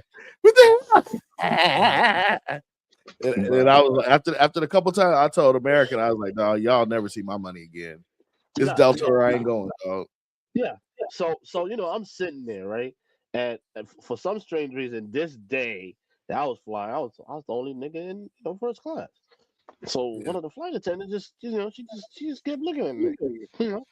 So when she asked me what I wanted to drink, I said, just give me some bourbon and put me like put the back whatever you guys call it, just put the ginger ale and then with some ice in a different cup. She looked at me, she's like, I'm like, don't worry, you just never tried it before. I'm sophisticated. I just look this way. I just look this way.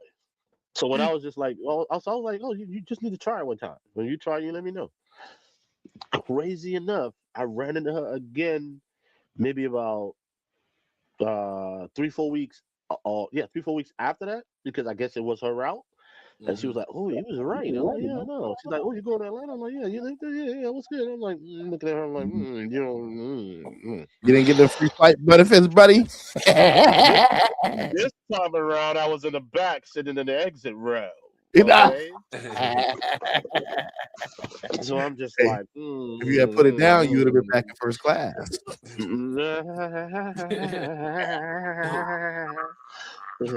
I don't need that kind of stress in my life, brother. I don't need that kind of stress in my life. I mean, one thing I've learned in life, and it's something that I'm sticking to right now. And shout out to everybody that has a woman, relationships, all that stuff. But as a man, if you have children, if you focus on your legacy, which is your children, you can never lose. So that's where my focus is, because I get relationships and what they are, but unfortunately, I hate to say it this way, they come and go, but your children don't. So if you focus on that, it would put everything else into perspective. Speaking of children, have you noticed how gray Lemmy has gotten lately over the last 2 years? Oh, how great!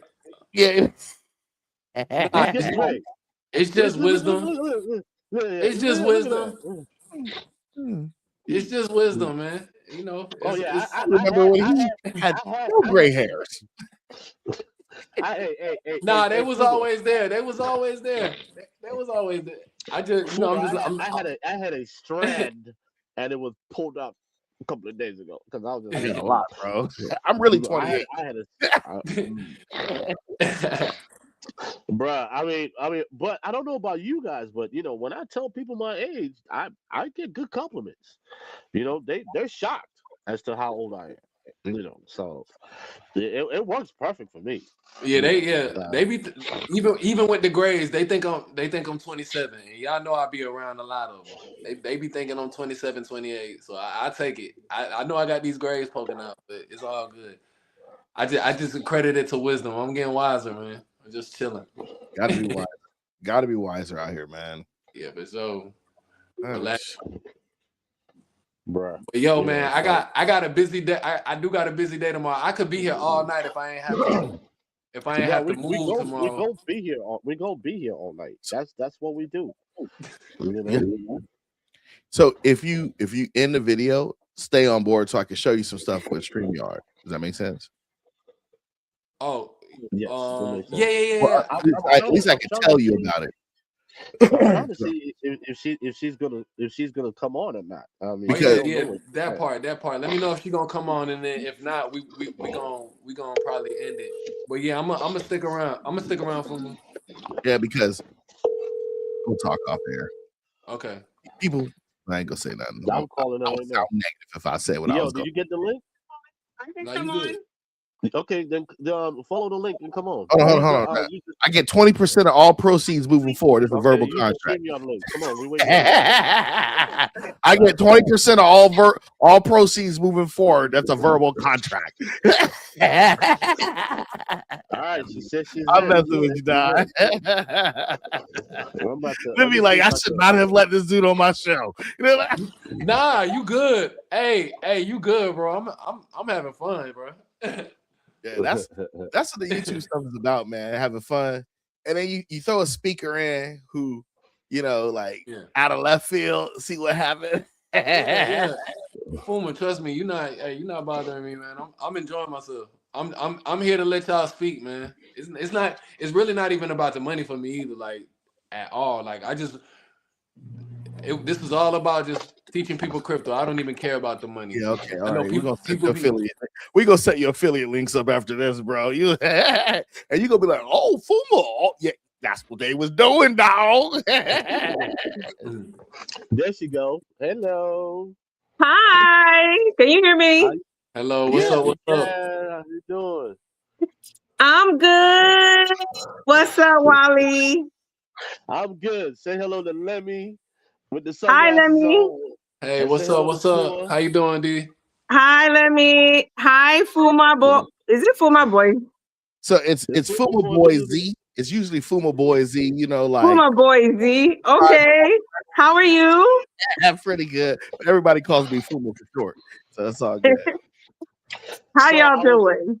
We're good. I was just telling them about this book, telling them of our relationship, how I've known you forever. So I just want you to come on and talk about it, just to let people know, So, Wow. Thank you so much. Now, this, he is a fool, okay? Because I was just texting him.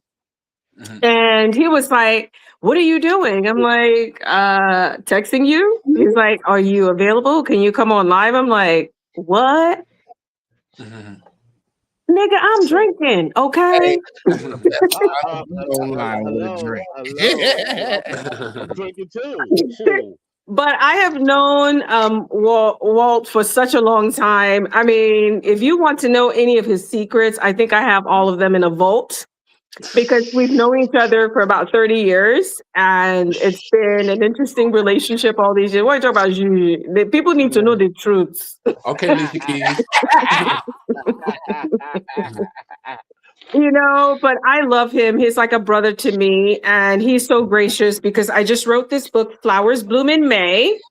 And it took me 10 years to write this book, but it is a novel, and that is for anyone that either is African, interested in Africa, or just a young woman that is interested in, just kind of coming of age.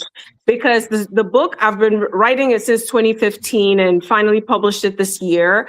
It follows 5 young women through, junior high all the way into adulthood. But I only published part of the book, which is The Flowers Bloom in May. I'm working on the prequel because I had to separate it into 2.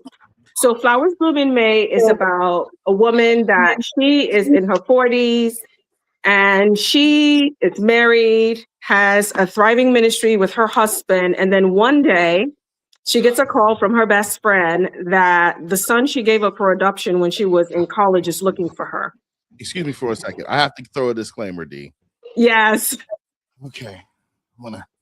I've been learning. I've been taught, I'm learning on how to really communicate with people lately and be softer and gentler. I had to deal with some HR people. They said I was not a nice guy. So I'm going to give a disclaimer. I like to troll people. I'm going to take it easy on you, right? No, troll me. I'm ready. We're all adults here, so we could take it. Okay, so I'm going to have some questions about Please this. do. All right, cool. So, but keep explaining it. I'll ask the questions later because you were rocking it straight up. Okay. So this young man comes looking for her. He is in his 20s and he's looking for his birth mom. Don't tell everybody the whole book because they ain't gonna want to buy it. Oh no, it's not telling the whole book. Okay, It's not. But believe you me, what I'm telling you is nothing compared to what's inside the book. So it's basically about the story. As the story evolves, this boy is looking for his mom and how the young lady is handling it and how it impacts her life. So that's pretty much kind of the gist of the book. Awesome. Please do get it because it has, I think anyone that is an adult can relate to the book. Nadine, oh, look at you! Nadine, can I keep it funky with you? Can I keep it funky with you? What you don't know is... Yeah, so please feel free to ask me questions. First, Walt didn't read your book. You know that, right? Walt can't read. Walt ain't read no book. I know, that's why he was asking me for the audio book. You're gonna need the audio book. I'm gonna need the audio book. What you don't know is, but he's gonna have to read this one because this is from family, so he's gonna have to read it. He doesn't have a choice. Nigerians like him don't read. He gave me 2 copies. I bought 2 more copies just so you know. Yes, he did. He did. So he is reading the book. He doesn't have a choice. You have it on Amazon by any chance? Yes, it's on Amazon. So you can get it on Amazon or BookBaby. I'm working on the audiobook. That should be released by beginning of next year. Hey, Walt, can you drop the link in the chat for Amazon? I think I did. Is it in there? I think I don't see no link. Hold on, I'm gonna get it. What's the name? Can I see the name of the book real quick? It's called Flowers Bloom in May by Didi Aswamba. And the interesting thing is there's no other book called Flowers Bloom in May, but we're still, since we just launched last month, the SEO is still working. So you still have to add my name to it for it to come up on Amazon. But it's called Flowers Bloom in May. Hey, Didi, is it Asuma? Yes. It's already on Amazon, baby. Yeah, but for it to come up, like when you type in Flowers Bloom in May, for it to be like the first. No, it was the first. It was the first. That's why I got it right now. I dropped it in the chat, but it's not in the chat. I'm gonna have to find another way to drop it. The link is too long. Let me see if I can see if they got a shortcut to share. Well, so you can have the short link. Send it to them. Yeah, that's what I'm trying to do. Let me see. I got a question why they provide links. What was the inspiration behind like this? Question. Oh, she gone. Why she leave? I don't know, but maybe she'll come back. But that was my question though. What was the inspiration behind the story? She's back. Okay, she's back.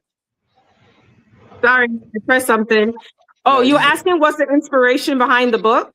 Yeah. The inspiration behind the book is really, I don't want to say because I may give the book away, but let me just put it this way. It's over the years, I've always kind of thought and wondered, what if certain things were to happen? What if this person that has this perfect life, all of a sudden, their spouse realizes that they're not perfect anymore?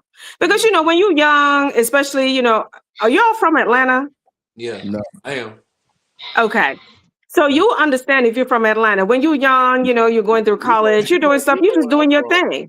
Yeah, you fuck up, something happened, you're like, okay, you know what? I'm just going to put it behind me and you move on with your life. Right. But then your life catches up with you. Y'all got whole other problems in Atlanta. It's not applicable to anybody else who ain't from Atlanta. we got our own problems. Damn everybody. Atlanta versus everybody, bro. Atlanta versus the world. Okay. So, I was just kind of thinking, talking to some friends and just kind of thinking like, what if that happens? How do you manage that? So that's kind of the genesis of the book. Okay, Didi. So where are you from? Atlanta. Okay. So you're born and bred Atlanta. I was born in Nigeria. Shocker. And then I immigrated to Atlanta. You know, you can't be talking about these things, in the type of, situation we're in right now, okay? So I did immigrate. We're not going to talk about it, and we're just going to leave it at that. I'm scared, Didi. So you See, I'm an FBA, Didi. Our time is here. We're here now. So you mentioned earlier we were talking about the orange puppet. The orange puppet is AKA, the commander-in-chief. Listen, we are on live. I am not trying to, stand in front of customs or immigration and answer questions. Okay, so I'm gonna need you to take that back for the next 2 years. Oh no, baby, they ain't 2. You're gonna have a whole 8 after this. JD Vance up next, baby. Listen. I already had it bad when 9/11 happened, because after 9/11, people were like, profiling me because of my last name. I am not Muslim, okay? But they profile me anyway. So please. Didi says she show up eating bacon now. Hey, leave me alone, man. Hey, I got a question for y'all. I just found out something today that I didn't know. Being that Fuma is he work in the aviation world, and then y'all two is from Atlanta. Did y'all know that in 2019 it was about to be a terrorist attack on the Bank of America building in Atlanta? Like they was gonna fly a plane into it. I just seen a story. Did you know that, Fuma? No, and is that true? So many terrorist threats and stuff that gets knocked down by the different agencies now. If you hear about it, they didn't do a good job. I was not here in 2019. Oh, you brand new. So you a baby? Oh, you a baby? You a baby? No, I'm not a baby. Okay, I grew up in Atlanta. Okay, I grew up in Stone Mountain. There it is. So I'm not a baby. I just left here for a period of time and came back. But I'm old Atlanta. Walter understands. I was here before he was here. I am. I almost say I was born and bred in Atlanta, but I was. Do you have a Nigerian flag in your house? Do you have a Nigerian flag in your house? No. Okay, you from Atlanta? No, I don't. Yeah, messing with. Why would I have a Nigerian flag in my house? You're from Nigeria. He a troll. He a troll, bro. He is a troll. I try to make people laugh. That's all I try to do. I try to do this. Didi, check this out. I was watching Nigeria's soccer game yesterday, and when the boys came on the field, they played the national anthem, right? And I was thinking to myself, I'm like, why are these guys putting their hands on their chest for the national anthem for Tanzania? Did you know that they changed the national anthem last year? Excuse me? Of Nigeria. They changed the national anthem last year. Which national anthem do you know? Trust Nigeria's call obey. They have changed it. Of all the problems we have in that country, they make it a priority to change the national anthem. Who gives a fuck about it? So what's the national anthem now? My dear, I have no fucking idea. You might have to Google that shit to find out. But it's been changed. Y'all just need to rock a Burkina Faso and call it a day. That's my political view. Nobody's going to know Burkina Faso. Have you ever been to Nigeria to understand? Let me explain something to you about Nigerians. Okay, listen. There is no other. Nigerians are special. They're human beings, and then they're Nigerians. They're just different. You can't compare them to any other. Break it down. I want that breakdown. I gotta have a breakdown. You can't just say okay. that. The thing about Nigerians is this: Nigerians have a way of adapting to hardship that is very different from most people. So most people, the way Nigeria is, when you look at Nigeria as a country, sometimes it's difficult to understand it because it's a very complex system. In that there's a lot of challenges in Nigeria. There's a lot of difficulty for the average person. What are the challenges and difficulties? The challenges and difficulties in Nigeria is one, the one that is very, very prominent is just ability to just live. like access to resources and just being able to make it day by day. What is cognitive? If you followed Nigeria over the past couple of years, inflation has been crazy in Nigeria, more so than most other countries. Why is that? I'm wondering, like, why is that? There are a lot of different reasons. Partly, a lot of it is corruption. And corruption is like the kind of like the pinnacle of it, but mismanagement of resources and things of that sort. So it's your leaders in your native country that are causing this issue. Fuma, let me blow your mind for a second, Fuma. Well, at one point, our money was more powerful than the dollar. It was like a dollar to like maybe like 90 cents of 90 kobo. That was like in 1982. In the 80s. Right now, it's like $1 to like $1,500 of our money. It's 1,495. There you go. That's how crazy it is. So our money and it's not even that. When you even look at from 2002 guys real quick. So now FBAs aren't getting along with you guys in America. Who? You guys, I said FBAs, Foundational Black America. The reason why is you guys, I watched you twice, both say your country, but you claim to be U.S. citizens. So it's either. Excuse me, Mr. Fuma Boise, where are you from? I'm from Oakland, California.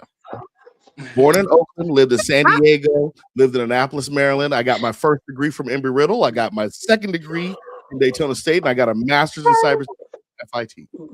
Okay. I used to live in San Francisco, so I was right across the bridge from you. Yeah. You got a lot to learn about the complexity of. No, I don't. I'm not Nigerian. Of Africa, and that's what I was trying to explain. It's easy to just put a label on it and say it's corruption. I think it's more than that. Well, so I was asking questions because I wanted you to get more in details instead of being broad, because I've noticed a lot of people. Ask me questions, please. Yes, I was like, so it's the issue is the leadership that's in Nigeria is corrupt. Partly. Right? Now, don't get me wrong, all leaders are corrupt. I don't think no one is special. But because of their corruption, it devalued your dollar. Is that correct? That's why I said it's a very complex situation, because when you think about it from an economic standpoint, having bad leaders doesn't devalue your currency. A lot goes into devaluation of currency that could happen across multiple terms of leadership. Well, it's the actions of your leaders have caused the devaluation. Is the decisions partly of the I wouldn't just say the leadership, is the government as a whole over time that has resulted in that. And keep it in mind that the government is a reflection of the people, because the people elect the government. Ooh, that's deep. So you don't want to go there. So now you're saying the people are corrupt. So if they elect the man in the mirror. Dang, that's cold, bro. So let me ask you a question. And I'm interested. This is a good conversation because most people are too touchy. This is a needed conversation. This is one. What is the remedy? Is there a remedy? Do you think there'll be one, or do you think this is just going to keep going? I think that the way that I look at society as a whole, because I don't just look at Nigeria in isolation, I think that over time there is a thread across different countries. I think part of it is education. When you look at the way that we are educated now, is very different from the way people were educated before. Are you talking about? Okay, now I got to ask this question. Are you talking about education under when you guys were colonized? No, I'm talking. It has nothing to do with colonization. It has to do with people picking up books and reading. I told you nobody's going to read, but all right. People, and because it's easy to just want to label things, right? But let's look at the facts. Let's look at it from the singular unit, which is the individual. For you to educate yourself, you have to seek knowledge. Mm-hmm. And as you seek that knowledge, you have to be able to consume it and understand it. Those are different things.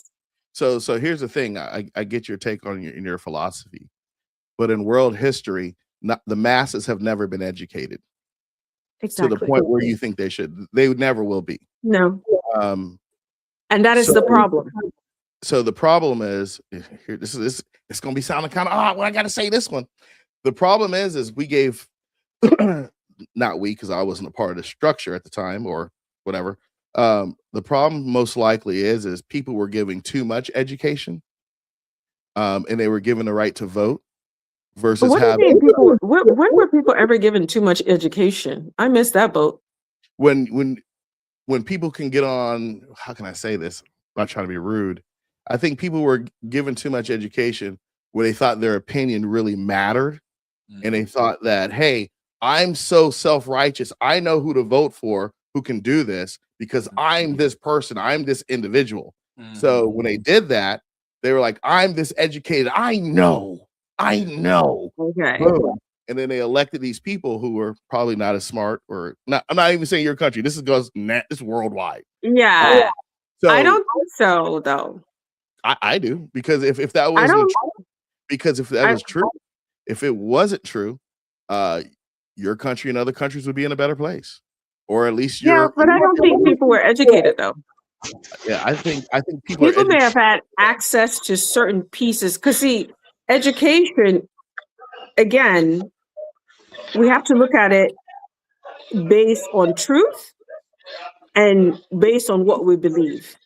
Based on what we believe, if I have access to book materials and stuff, I read this materials and this, and I'm educated. That's not true.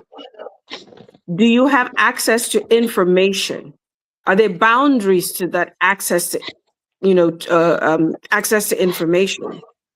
You can be controlled because you're being presented certain pieces of information, but you don't see the whole picture. Well, listen up. This is a good one right here. Keep going. Okay. Keep cooking. So again, I go back to education. When I talk about education, I mean access to information without boundaries. Okay, what type of information? Anything. So do you think if we gave, sorry, my mind goes very dramatic. Like if we gave you speak, bro, it's LemiSpeakBroadcast. Country. So in order to fix your country, let's focus on Nigeria. Okay, let's focus on Nigeria. I think let's focus on Nigeria. We can talk about Europe, America. Nigeria is probably where the creme de la creme on this conversation comes from.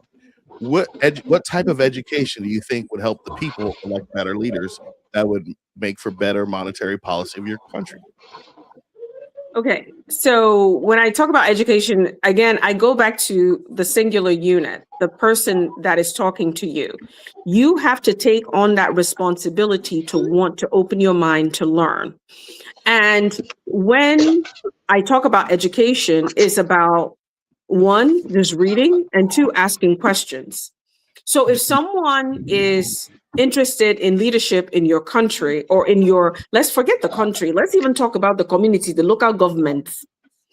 When the person comes up, what questions are you asking yourself about this person's competency? Are you asking that they can actually do the job? What are the receipts that you have that they've actually performed in the job that they're supposed to be doing? Okay, so let me ask this question. Do you think the people vote in your country the way they do based on old tribalism values? Because I know you guys have different tribes in Nigeria. Yeah, they do. Okay, we get into this. So I don't think it's education. I think you guys have tribalism going on, and you'll never. I don't think it's education either. I think but tribalism is called miseducation. Understand this. Again, when I talk about education, I'm not talking about going to school. I'm not talking about going to sit down, somebody gives you a degree. I'm not talking about that. I'm talking about emancipate your mind. Ask questions. Open your mind to ask questions about your reality. Okay, I want to speak on that because I see because I think that Nigeria, when it comes to books and like going to school, Nigerians are very smart, like educated. So exactly. I was trying to see where they're still uneducated. I don't think so. Hold on. I get it. Like, I think they're just like everybody else who went to college. Globally, You ain't like, special. You get your ass when you read the books. Like, no. Globally, like when you go to the doctor, you go to the hospital, and you see a lot of black physicians. A majority of them are Nigerian, or you know what I'm saying, or I'm not just speaking from a doctor realm, but when you go to certain high places in this country, it's a lot of Nigerians who hold a lot of these titles, and Hold on. me. So they're Nigerian, but they're in America and not Nigeria. But at the same time, they have that background. They have that background, and I'm not taking nothing away from American, because I'm born and raised in America. I got the Nigerians who are smart left Nigeria, came to America, and talk about Nigeria while living in America. Okay, so the one thing that you have to keep in mind about Nigeria is this: Nigeria is the most populous black country in the world. Yeah, we have a huge population, so that's what tends to drive the numbers with Nigeria. So every country you go to, you're going to find a lot of Nigerians that are doing it. Or let me put it this way: most countries you go to, if you see a black person, chances are they're Nigerian. If you see a black person that's doing well, chances are they're Nigerian. It's just because of the numbers. It's because of the numbers. Because the smart Nigerians leave Nigeria and go live in other countries. That's not true. No, not necessarily. You said Nigerians leave Nigeria for different reasons. There are plenty of very smart Nigerians that do not leave Nigeria. You said that, and that's what I'm alluding to. So I literally just said the smart Nigerians that left Nigeria and live in other countries, and you said, yeah, there's plenty of smart Nigerians who left Nigeria. No, I said there are plenty of smart Nigerians that did not leave Nigeria. They stay in Nigeria. There are plenty of them. So shouldn't those be your leaders? Shouldn't you guys stop electing based on tribe and maybe elect? It's not that simple, though. Okay, let me put it to you this way. It's just like it's any situation when it comes to governance. There's complexity to it. What you think should be very simple to happen does not necessarily happen. Take, for example, America. You could say, you know what? America is a great country. It's a melting pot. You have a lot of smart people. Why are we going through some of the challenges we're going through in America? We're changing our economic system right now. That's why we're going through challenges right now. Order out of chaos. But it's not just now, though. America has always faced different challenges at different times. So is every country. But exactly. That's what I'm saying with Nigeria. It's not just, it's easy to just put a stamp on it and say, tribalism, but it's not necessarily it, though. Our challenges aren't like yours. We have different challenges. We've been the world economic power for over 100-some years, and the financial system's catching up with us because we've supported other countries too much. We've let too many people in this country when we should have just been educating ourselves and developing the people who are here. But the country was pretty much a nice country. They let other people in. Okay, so, let me ask you something. Now we're changing that up. We're just rebalancing the scales. Okay, let me ask you something. Yeah. Based on what you're saying, if I'm understanding, America is kind of like, the big brother helping a lot of countries, letting a lot of people into this country that we probably shouldn't have, and this and that, right? Also, it's for self-economic gain. I want to put that stamp on it. Okay. Economic gain. Let me ask you, based on what you know about every single country in the world, tell me which country. Okay, based on the countries tell me which country is doing extremely well. That we should say, you know what, we should emulate them. Name one. First, America should not emulate anybody. And the reason why is we've sacrificed our kids to save everybody's ass over 3 times. Okay, so let me ask you this. What I'm trying to get at is this. Whatever it is that you're trying to do in life, there is. Can I answer the question? Okay, go ahead. So we should not emulate anybody. We need to self-correct our ship, clean things up, get our own waste and fraud and abuse out of here, limit the number of people we have in here so we can take care of the people who we have here, whether that be the crazy people on the street, whether that people that are like, hey, I need a trade. I may not go to college. I need a trade, and we got to start cross training people and stuff like that. And then once we do all that, clean that up, and we really stop giving economic aid to other countries, let them be financially independent and make their own way, I think the world will be a better place. But that's what America should do. Whoa. Okay, so we've gone to America, and we think that the world would be a better place if America is this, right? If America stopped giving aid to everybody else, so let them fix their own problems. Let me ask you this. When we look at the history of the world, because I always look at history has a tendency of repeating itself. That doesn't mean that you can't have a situation that starts a new paradigm, right? So when you say history of the world, can you give me a time period so we can focus on that? From the beginning no one knows humanity based on what you know. Nobody. Okay. All right. So we could, based on what I do know, is we can start a civil war of America. So give me an example of one country that you say this is the example we should live by. Okay. I'm going to say this because I think you have any brothers or sisters or anything like that? I do. Yeah, you were the hard-headed one, weren't you? Because I gave you the answer. No. But I will say it. You hard-headed. That's a Nigerian woman, boy. I love it. I love this. Hey, I love this, by the way. I love this, by the way. I'm gonna hit you with this stick. I'm here for this. I'm here for this. No, hey, Didi, I love. I'm just saying, you know what I'm saying? This is dope. This is Let Me Speak broadcast where we bring people together. So, I'll say it again. In discussion. I'm sorry, go ahead, Walt. Fuma, before you go any further, you said something that I wanted to rebut on, right? You said something about America focusing on America and leaving everybody else alone to figure themselves out. Now, I'm all for that, right? But the reason why America can't focus on only America is because of all the resources that they need from these other countries. There's always a caveat to it. I'm gonna have to drink some tea.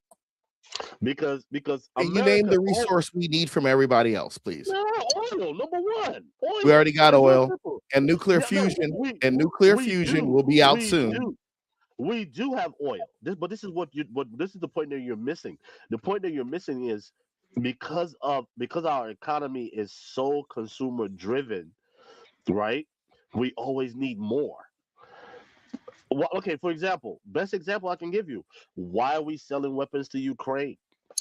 The reason why is because the chief export product of America is weapons.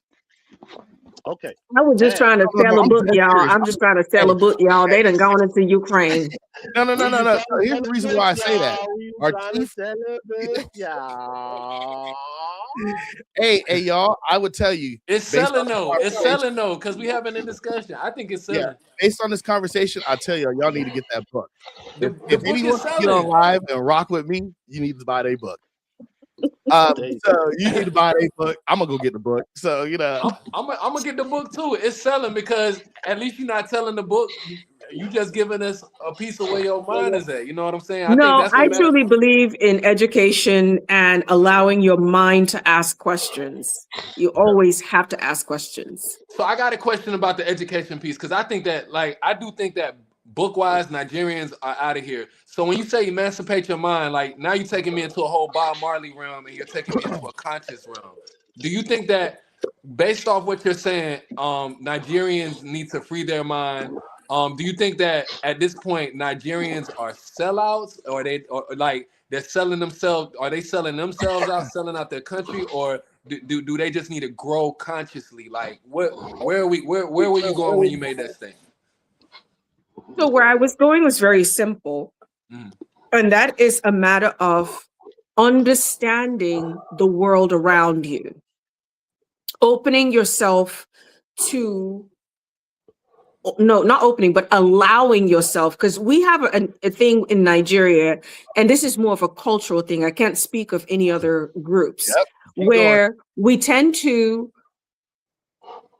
respect. There's a lot of respect to people that are older. There's a lot of respect to systems and processes that are in place. All I'm saying is just ask, why are we doing that? Hold on, I'm gonna act like your granddaddy. I'm gonna act like your grandfather. You are going against the tribe. You cannot do that, DD. Okay, yeah. And your grandfather be like, DD, you cannot say that. You cannot do that. You must go home now. I will be there to speak to your mother tomorrow. But why don't you want me to ask the question though? And everything has to come from a place of love, because you see this world that we live in, and this is a part that is so interesting. Love. Huh? I'm a DOD contractor. I don't believe I'm a place of love. You don't believe in love?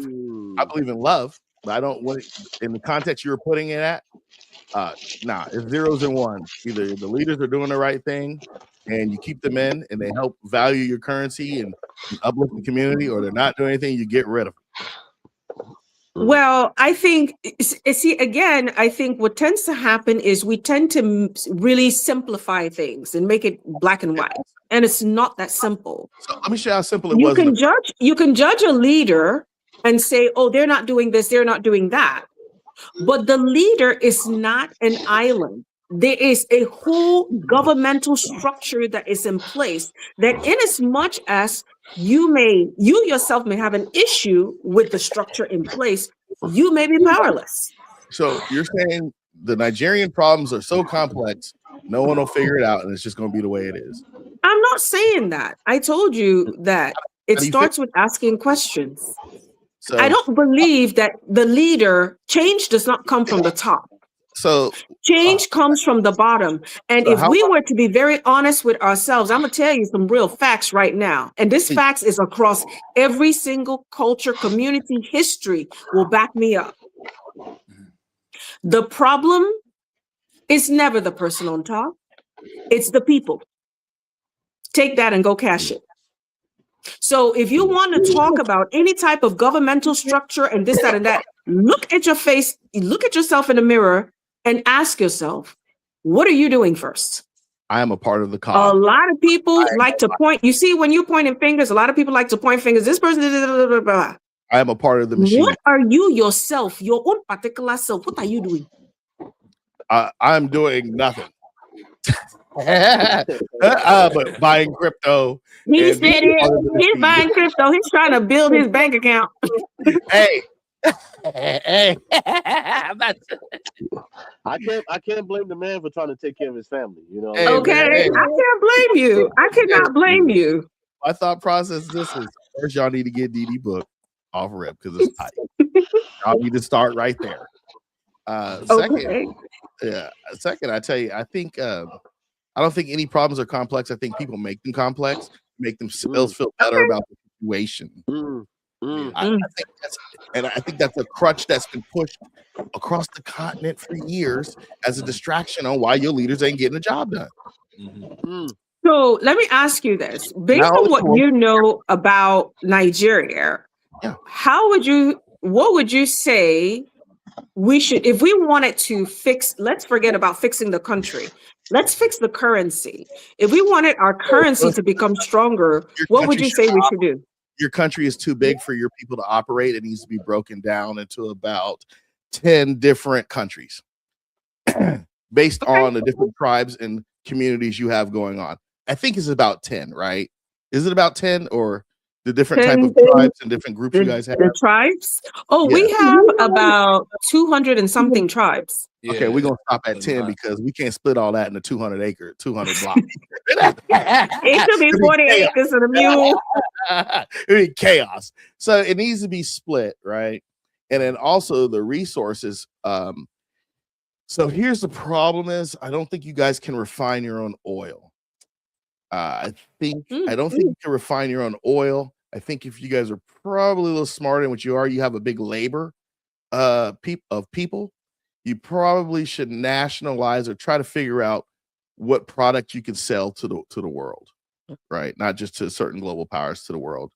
Will that fix your economics? 100% no, but you got a problem with some oligarchy going on. You see on YouTube the guys with the big house with the roof, the ceiling to the ceiling, and I understand that's a tribal thing. You've seen that, right? The guys and girls in Nigeria who have a lot of money, they buy the house, but the roof is like exorbitantly big. You guys have Yeah, seen we that? have we stay in those houses when we go home. Yeah. So that's what's going on. So, Lemi, I'm not sure you know that Nigerians who make money, they leave their country. But what the thing they do is to show I'm familiar now. I'm familiar. Power of the family. Okay. Yeah. So they do that, right? Yeah. So those are the people that have money outside. They bring it in and they have these compounds and do that thing. I don't want to say tax the rich, but you probably need to tap into those resources, those people, their skill sets to help drive the economy forward and to look into the next generation. Is it going to be an all-in-one thing? Probably not. The other thing is food scarcity in your country and water scarcity. Does Nigeria sit on a coast, right? Mm-hmm. You guys probably should have about parts of it that does. Yeah, you guys should probably have about 4 or 5, 6 desalination projects going on. And desalination, I'm not sure if you know that term. I do know. Okay, good. It takes salt water, make fresh water, but it leaves a nasty brine as a byproduct. But you could take that byproduct brine and you could use it for energy, or you can probably take it and condense it down to salt and use it in mountains or people who need salt. So you have a fresh water problem, you got a food problem, and you have now the bad problem you have that I don't know if you can get rid of it is you got a lot of corruption. And corruption, bro. Nigeria doesn't have a freshwater problem. Nigeria doesn't have a food problem either. That's not what it is. We don't have any of those. We don't have any of those issues. No, there's plenty of food. There's plenty of arable land. Nigeria has one of the largest arable land in the world. So why are Nigeria coming here? Why aren't they staying developing your country in those areas? Let's ask you something. Have you ever visited Nigeria? Nope, never been to Africa. Have no plans to go. It's because the corruption. Okay. I have no plans to go. I need you to. Ghana. I may go to Ghana. We're going to strong arm you and take you there. See, so this is the thing that and when I look at things, I kind of have bird's eye view, and probably because I've lived in different cultures and places. I've been to Vietnam for a while. A lot of South Korea for a while. I've been to Mexico. I've been to all the islands. All of these countries have everything is the same. It's just the extreme, how extreme it is. So let me tell you something. It's There's not the as same bad problems everywhere you go. South Koreans saying they're going to Nigeria. I've never seen a Vietnamese man say I'm moving to Nigeria. Okay, let me explain to you. I will argue with you that it depends on the echelon of folks you're talking about. When you're talking about people that are business minded that want to make money, yeah, you hear a couple of them name drop Nigeria here and there. The reason is because of the resources and the opportunities that are available there. A lot of people would not just naturally go to Nigeria because it's kind of like a black hole. I don't know how to navigate my way. But once they know how to navigate their way or have a foot in the door through somebody they know, oh yeah, they're interested in going there. Yeah. And the only way you can find out why they're interested in going there is you gotta go. When you go, when you know, you will know.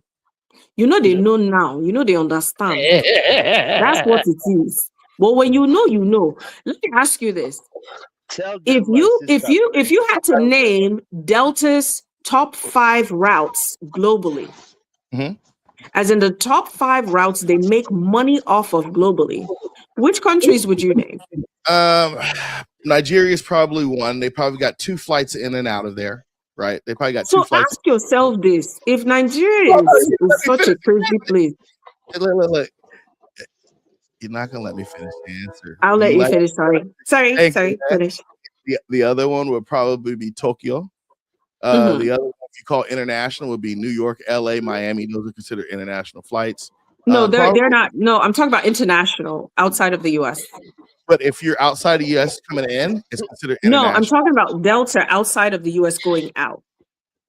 Delta, you mean Delta inside the United States? One of them. I know Cape Town and going out. Yeah, Delta flying from here outside of the U.S. Yeah. Okay. So, if you want to go that route, it would be probably Tokyo, probably somewhere. I'm not sure if you guys have that shit, the Chinese, the Mandarin route. Or if United got turned over to that. I think you guys have some connections to that. Out of Detroit, we got Shanghai. Yeah, it'd be South Korea. It would be Australia. Oh yeah, I forgot to tell you. I'm know actually Delta the got it. cybersecurity manager for ACARS, so I kind of know this kind of stuff. If you don't know what ACARS is, it's the text messaging system for all aircraft in the sky. Oh, good. So with that being said, it probably that, and I'm pretty sure there's Nigeria is going to be a stop because it's Delta. Delta likes to make money. It's Delta. Okay, so you would say, so what were the 5 routes? That isn't okay. The top 5, Yeah, would be Tokyo, Shanghai, probably Nigeria, probably South Africa because there's a lot of tourism going on there. mm-hmm. I would have to say that London route, man. That's been making a lot of that. UK route's been making a lot of money. And I can tell you that they fly the 787 and the 777 on those routes. Okay. I mean, those are some top routes, but I think their number one is South Korea. So probably. So what is the number one route? Do you know the number one route, Lemmy? I don't know. I really don't. I could look it up though. I could look it up. Delta's Look number it one. up. Route. Delta's number one international. You know we got AI everywhere. Let me.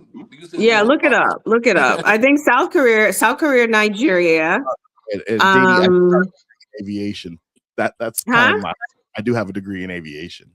Okay, let me be quiet because I don't have a degree in aviation. You start talking so about let me be quiet. I'll be quiet. I'll let you run that. So Didi, I think at the end of the day, I think, how can I say this? I think Nigeria's got a bigger problem coming. They just don't see it. You said coming. Yes, coming, like in the future. Oh, okay. And this is everywhere. So it's not even exclusive to this. I think with this AI and the robot stuff that's coming out, I think it's going to displace a lot more people than what we expect. Okay, good. I don't even have an answer to that one. I thought I would. Okay, so let me ask you this. Based on, because I remember in 2014, because I had moved to Nigeria for some time, one of the things that was like a buzzword back then was big data and how big data was, important and needed for research and stuff like that. Because I'm more of a scientist. Mm-hmm. And you fast forward 10 years later and, we have OpenAI and, everything is like now, when you think about how much data the internet consumes and spits out, it's a lot. It's a lot. Where we are today, we know that they're building robots. We know that a lot of automation is going on. We know that everything we do is basically being uploaded, right? When do you think we're likely going to have a humanoid, as in a super intelligence, a superhuman? Why are you thinking about that? Let me go check on my steak. I'll be right back. Good. I think it all depends on when these fusion reactors go online. I think what is the other thing that's going to go online? It's a mineral that's in the sand, and it begins with an L. It's a mineral that's in the sand that can be used to make specific reactor, man. I think when these fusion reactors go online, and you have so many, I'll just say servers or GPUs processing, and a lot of the data models when data models start controlling other data models and start controlling other data models, I think that's when we're gonna have an issue. Oh, so Didi, what I was saying is, I think when the fusion reactors go online, like instead of fission reactors, the fusion reactors, I think when those go online, and that you can power multiple huge data centers that have next generation, what they call GPUs. They're just video cards, right? They use GPUs as video cards. I think when they start stacking those up and those go online, I think we're gonna have a problem. So let me ask you this, because I've always been kind of curious as to, I work in a highly regulated environment in the pharma industry where everything we do is regulated. You can't just say things, you have to be able to, you're saying it within a particular context. And when I think about regulation and what that means in that setting of, like AI and automation and where we're moving towards in the future, how do you regulate that? who regulates it? What's the regulation? Is it country specific? Is it international? Because, these things are not, localized. So it's right? interesting. I'm glad you said that, because I brought up a term earlier to Walt. I think it's going to be, man, I have no proof of this. This is what I think. Well, actually, I do have proof of one of them. I do know there's an ISO standard for AI. There is an ISO standard for AI. So I think anyone who's going under ISO, which is predominantly everybody outside of the United States, they'll have their ISO models in their AI models for medical will have an ISO standard, and there'll be more standards that'll roll out to say, hey, it should do X, Y, and Z. Okay. The question is, who can audit that? That's another thing. That's what I was going to ask, because I'm like, well, what are the controls? Because when you think about a governance situation, then there are the controls and things that kind of the checks and balance. And it's like saying a cell phone, right? I'm gonna give you the answer. You want the answer? Yes, please. So when you have an ISO standard, like I use a standard called ISO 27001, you say, hey, here's our policies, here's our procedures, here's the tools that we're using to do these jobs. And every week I have a change control board, and the change control board just says, hey, when you're making a change to a system, you got to have different parties agree, and they agree. Yeah. Absolutely. Okay. So also, when you have an ISO standard, or I use NIST standard in America for my international stuff, I use ISO, but you have auditors that come in and they say, hey, we're auditing you for this particular standard. You already know it's coming. And they'll send their engineers out, and they'll look at your software, hardware. They'll run scans and all that stuff. And then for the compliance piece, they'll usually come in and say, show me your procedure, give me your policy for this, give me this, give me this. And they take these artifacts back, and then you get a report that says if you're compliant or not. Or if you're not compliant, you have X amount of time to fix the issue. When it comes to AI modeling and that stuff, the only thing I can think of they would do is come out with some type of compliance tool to audit another AI system in its software and its code, and to give it situations where it gives an output, and the output is analyzed to say if it's compliant or not. Okay. Bro, you've talked a lot too. Let me just try to compartmentalize my brain. The question why I did I had to go back to them. I had to talk to her brother. The question why I have is this one. So way they talk like this, where these people, the ISO and these people, you have these things that you have to put in. I like smart. Excuse me. So, don't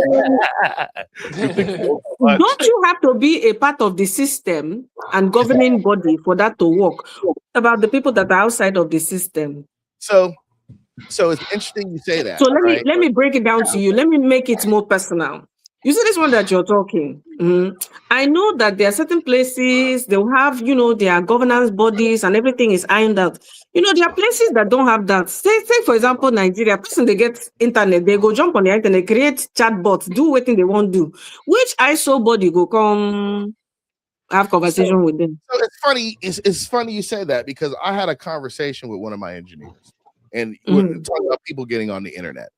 I'm a firm believer, and your country may not like this, but this is why I firmly believe in America. America should cut off all internet access for residents outside of the country. Like anything you need in America, you should probably go to a U.S. website. But I'm gonna give you a but. If the citizen of America says, hey, I want access to this website, they should be able to fill out a ticket and get access to that website. And the reason why I say this, it's not that other people are bad. It's just your country, and you gave the example. And trust me, y'all ain't the only ones. There's worse. I've seen a lot worse. They have people who do exactly what you say, and they attack other countries. So I think by default, internet for each country should be, how can I say, locked into what's available in your country. And the people who have access to that internet need to opt into having access outside, so people know who they are. That's what That's Mr. Puma Boise. I thank you, sir. But let me understand this, because you see, I don't understand the internet. That's why the reason I'm talking like this is because I don't understand certain things. So what you're saying is that they should be, we call it geo blocks of internet. Good. So let me ask you this: the person wait there for whatever country Z, when no gets that geo, they have their own, because you can set up. You cannot control the internet. They can set up their own internet, Abby. Yes, you can. Your service provider. Thank you very much. Your internet service provider can block other countries from getting in. You can and you can set up your own. Yeah. So your internet service provider, whoever is providing the internet, they have the ability to block IP addresses by country, region. They have the ability to block that. You know what my problem is? The thing where they keep me up at nights, where my eye go, they sleep. I just bing. My thing is this. So as long as the internet is available, as long as the technology is there, again, I'm going to creating a super intelligence that's once you create, okay, let me just give you an aside so you understand my mind frame, because maybe I'm crazy. I like sci-fi and I used to like Terminator and I like that movie a lot. So my thing is this. Anyone can get to a point of creating something that we cannot control. Yeah. And when that happens, and let me tell you, the one that even freaked me out the most, I was watching it and I was sleeping and I was waking. I said, my God, was that, what's the name? Mission Impossible. They did one Mission Impossible that just came out. And I said, my goodness gracious, this is scary. So my thing is this. That was scary with the AI How do we protect ourselves? Because I can be sitting here joining you with the ISO and we have the geo localization and you just live in your own bubble like the Truman Show. And somebody in Kathmandu has gone and created a monster. So the truth is, you can't protect yourself. You rely upon other men, as well as everyone who relies upon other men to protect them. You can't protect yourself. Other people have to protect you. That's the reality. Brother Fuma. In every facet of your life, men and other people are protecting you. You can't protect yourself. Now, if you want to be self-sufficient, my suggestion is you learn how to fish, learn how to shoot, probably move out the city. So if it goes bad, you good, right? You learn how to crop, learn how to farm, and that's just the reality of living in a technology advanced society. Things are going to happen, not if, they're going to happen. Okay, so that's very scary. I'm just telling you the truth. I see hackers go after people every day. I have a question for you guys. Yeah, that's scary. So where do you guys see AI going at this point?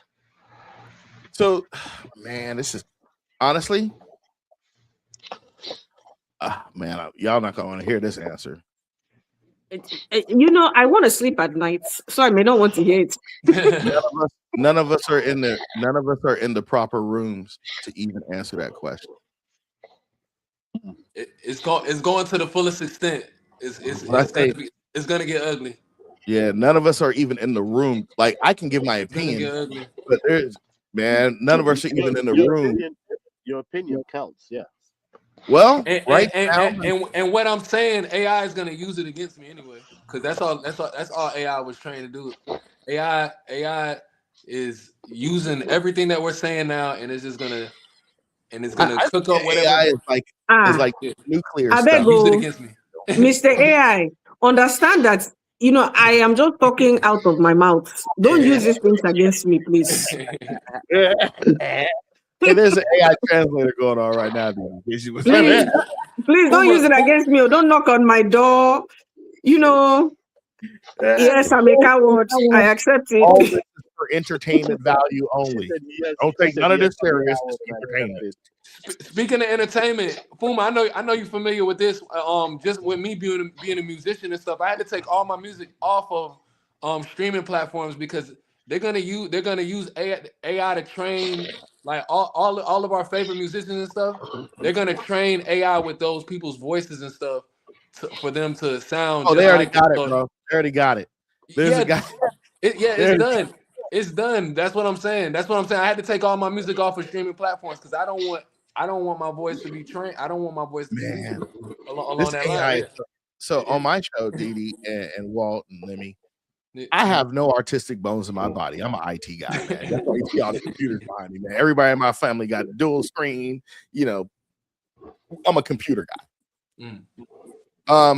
But let me tell you how serious AI has gone. It used to be a time if I wanted to do a YouTube show and have an introduction, I had to go hire somebody. Hey, I want to look like this, do this. They'll make the music, the art, the pictures. Now I go to ChatGPT, make me a video that says this and this and this. It gave me an intro. Make me this and this. It gave me an outro. Hey, I need some new screen art for 2 channels I'm running. And this is me. This is me just typing in a prompt and it's spitting it out. Yeah. And I paid $20 a month for that prompt. But so I think I'm paying a little cheaper. I'm like $7.99 on mine. Yeah, so I think at the end of the day, Dee, they're not gonna stop this.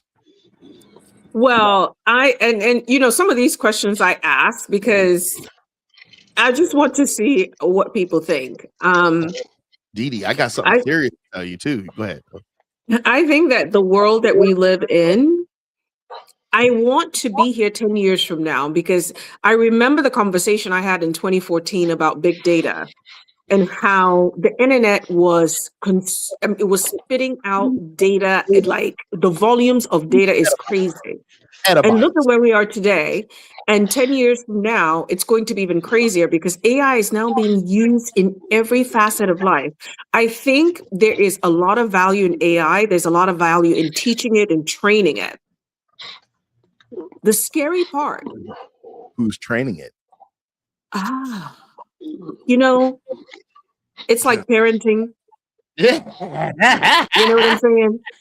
And that's the scary part. And my hope is this, because I love superheroes. Like I said, I'm a sci-fi junkie. I like superhero movies.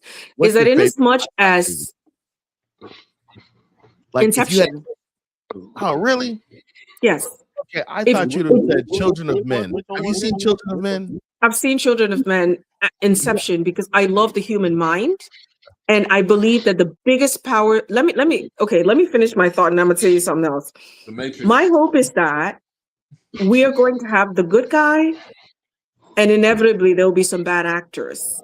But I'm hoping that we have the good guys to help kind of balance it out. So you know what I mean? That bad guy theory. One person's what's it called? What I say? One person's terrorist is the next man's freedom fighter. The English. I understand that, but I believe in the power of numbers. That to some people, that is the bad guy, but to the masses that I belong to, they are pushing good. And so speaking of Inception, you're a technocrat. I am. Same here. So I love technology. I think that is, I believe, and that's the point I wanted to make. I believe that all knowledge that we have, when you think about the totality of humanity over time, have come from the subconscious and from dreams. That's why I love Inception. Because when you really think about like the human genome, think about it. The technology that you needed to be able to unlock that and know how to decipher it. Somebody was not thinking about that in their consciousness. It came about from their subconscious, time meditating, thinking, processing. That's why I like Inception, the ability for you to be able to take an idea and implant in a person, and that thing grows. Because once you implant an idea in a person, we're just like, creation. Things take root, they grow, they have branches, they flower, and they turn over season. That's why I love that movie. I think civilization has been rebooted 3 or 4 times at the minimum, and a lot of technology is regurgitated. The Matrix. That's where the Matrix comes in. But see, that's what I'm saying. That technology the Matrix is number one. It is the bedrock of humanity. Anyone that does not get it, I don't know. There's something called Olodo. You got problem. Because if you can't see it, let me translate. She means Olodo, meaning a dumbass. But go ahead. My translator's bringing it up. I'm just kidding. My AI translator says something. I'm listening to you guys intently, and let me just say shout out to you, brother, for giving us this opportunity to put this together, because we all have our lives, we all have different things going on in our lives, but for us to have the opportunity to talk about stuff like this freely, this is amazing stuff. I'm enjoying this. Oh, yeah. But what I want to say, like watching The Matrix, watching Inception. I love the way you brought Inception up, because Inception, that's one of my favorites directors of all time, Christopher Nolan. He's right there for me too. And I'm a movie guy, so I watch everything. Have you seen Children of Men?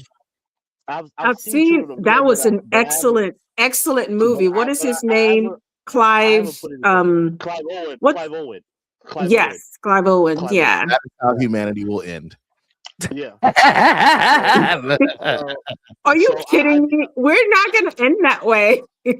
now that you brought it up, Fuma, I'm going to watch it again, because I guess the next time we talk, whether it's on your show or here, I want to bring it up, because I've watched it, but I don't think I've watched it intently. Ooh. So, but what she said that was interesting earlier was that Mission Impossible movie, the last one.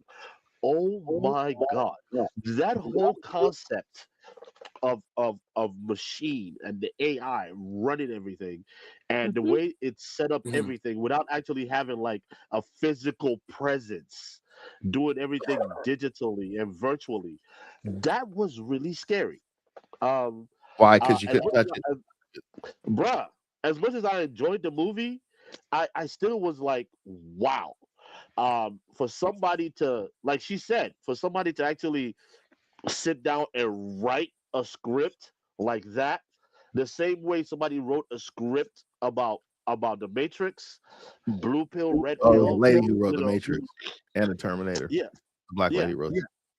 Yeah, it was because it's shout out to the Wachowski brothers for bringing that to life, because that whole movie. No, they stole it from her, bro. They don't get a shout out. They stole it from her and they just settled out of court. Okay.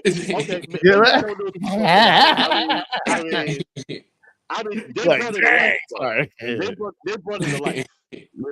You have a point there. They stole. We would not have been able to know about the Matrix if that movie wasn't made. I mean, I'm not taking anything away from the original author, because listen, okay, I will feel some type of way. I'll tell you how you would have known about it. You know how you would have known about it?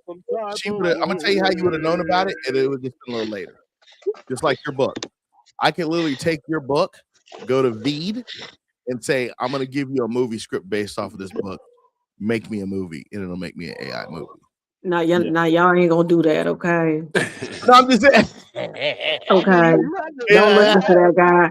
Don't listen to him. I need AI. Just go ahead with the little birdies and just put it out there, okay? Don't do that. AI is no joke, man. You can literally drop your book in it, and it'll make you an AI movie if you want. On your book. Child, listen. Okay, I'm gonna change the subject because you're scaring me. Going back to Children of Men. You're here now. Because you're here now. because I am in medicine, and I think the Children of Men, that's the movie where basically the future of humanity was dependent on this one child, because everyone was infertile, right? That's Children of Men, right? Yeah, except for the lady. So there is a point to be made there. But I'm going to go south with you. I'm going to take y'all to another place. And Lord, I'm going to go change my identity after this podcast. Okay. I'm going to tell y'all something that's going to blow your mind. Okay. So when you think about that, the concept of that movie, Children of Men, where, the future of humanity depended on this one child that they had to save because they were fertile and could have kids. Well, the lady was, but the way the movie ended, here's the trick about it.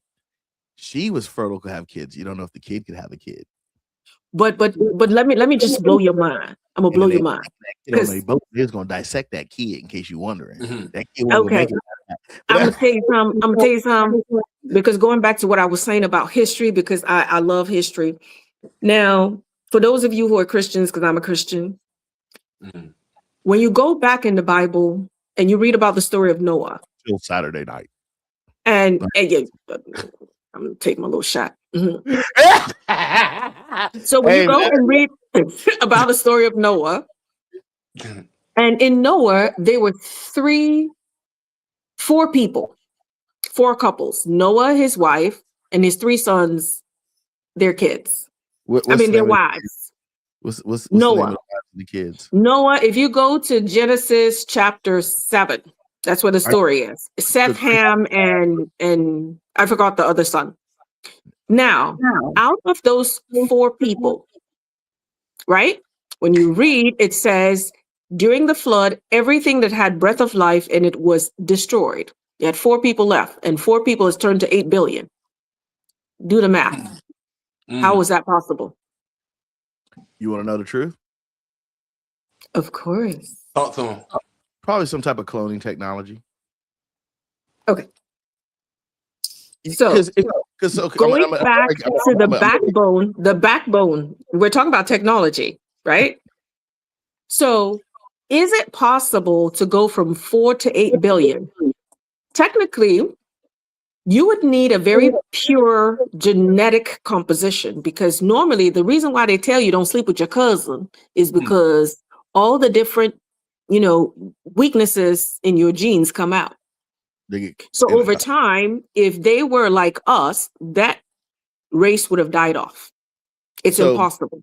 So realistically, with the flood, this gets where it gets religion versus real life. The flood could have happened. Well, the flood did happen, and we do know there has been several floods across the planet. Several across the planet. Yeah. Now, when they got off the boat, there was probably some other type of beings around still. And then I'm gonna take a little shot again. Yeah, that's where you probably got to multiplying the families and all that stuff. Just like because I'm gonna break it back. Where did, if we say the flood happened, right? Flood could have just happened geographically. Where did those beings come from, though? So here's unfortunate part about the Bible that no one wants to talk about. King James rewrote the Bible. I believe he's a king of England at some point, right? He redid it, and then you had before that the Council of was it not Mancia? Was it Mancia or something like that? That one council that you going into the Apocrypha where they missing books in the Bible and all of that. Yep. And then also, so the current Bible we have is like one that's been changed, and also the verbal language has been changed based on the culture who translated it. So I mean, it was, if you want to say the first books of the Bible were ancient Hebrew translated into Latin, then Greek, then whatever. Every culture who's put their touch on it has got their own bias. And then you had King James. If y'all don't know what King James wrote, the other book he wrote, you need to go on Amazon right now and take a look. Just something that's on Amazon. Somebody just typed something, said the book of Enoch. No, that King James didn't write that, but that's an ancient text as well. No. If you go look on Amazon, it says the same person who wrote the King James Bible, who redid the King James Bible. We're not gonna say it. What's that? We're gonna keep it to ourselves. No, that's literally on Amazon. Like you can go buy it. No, right now. No, it is on Amazon. It is. It is on Amazon, and one of the reasons why I go back to what I said about emancipation and education, asking questions. So if you want to go back to what I think would happen, I think there was a flood in the area, and and Abraham was on a boat, but all cultures have the same flood story, even in South America. We know the genes from South Americans is definitely different than the people who are in, I'll say Africa, because before the flood, people were everywhere on the planet. The Bible says that, right? God just chose Abraham in that area, but we don't talk about culturally. They don't talk about other areas. Yeah, excuse me. Sorry, Noah. Sorry, they don't talk about other areas. Do I think it's possible? There here's the truth, man. I'm a Christian, but I think it's possible that in other areas people survived. Just because of the way the books have been changed, and who rewrote them and how many times they were rewritten. I mean, you're talking about, and this is gonna sound so arrogant when I say this, but I gotta say it. You let a group of people write the Bible who got ruled by the Moors, and the Moors had to teach people how to bathe, right? And the Moors were Muslims, right? So you have different cultures' takes on different things, so they change things. Just like, and here's a simple one. Interesting. You go to a traditional Nigerian restaurant in Nigeria, it's set up a one way, right? Mm-hmm. You go to a Nigerian restaurant in America, the food don't taste the same. It's totally different. Okay, preach. Can you preach, please? Can you talk? They had to change it because of the cultural. They want to sell the product. If you want to sell product, you got to pitch it to the people you sell the product to. We need to be very clear what product we're talking about, please. Oh, sorry. I mean, like religion, text, philosophy, stuff like that. Sorry. Yeah. I mean, Yeah. so I'm an IT guy. I'm not a drug dealer, nothing like that.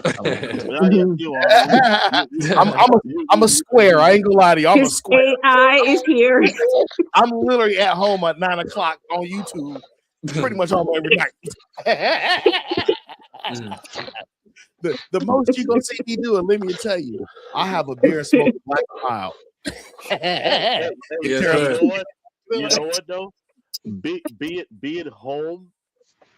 Being home is where to be at that time of night, because nowadays, man, it's I mean, I don't know about you. Well, I know about you.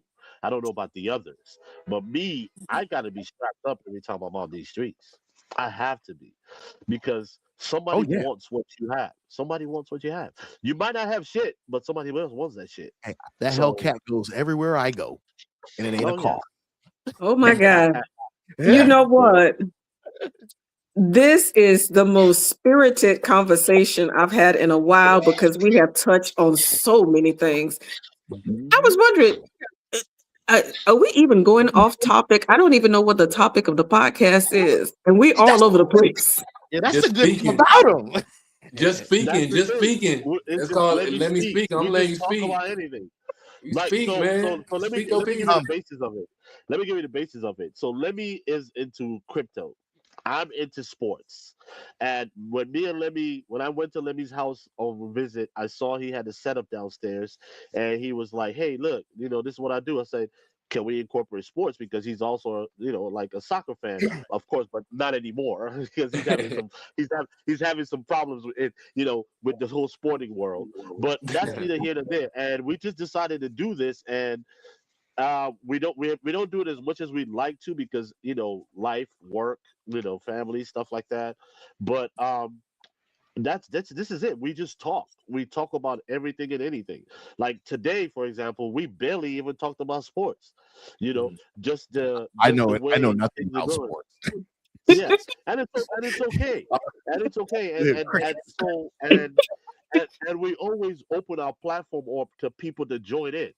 It started off this evening with just me and him, and Fuma was dropping some comments, and we were like, you know what?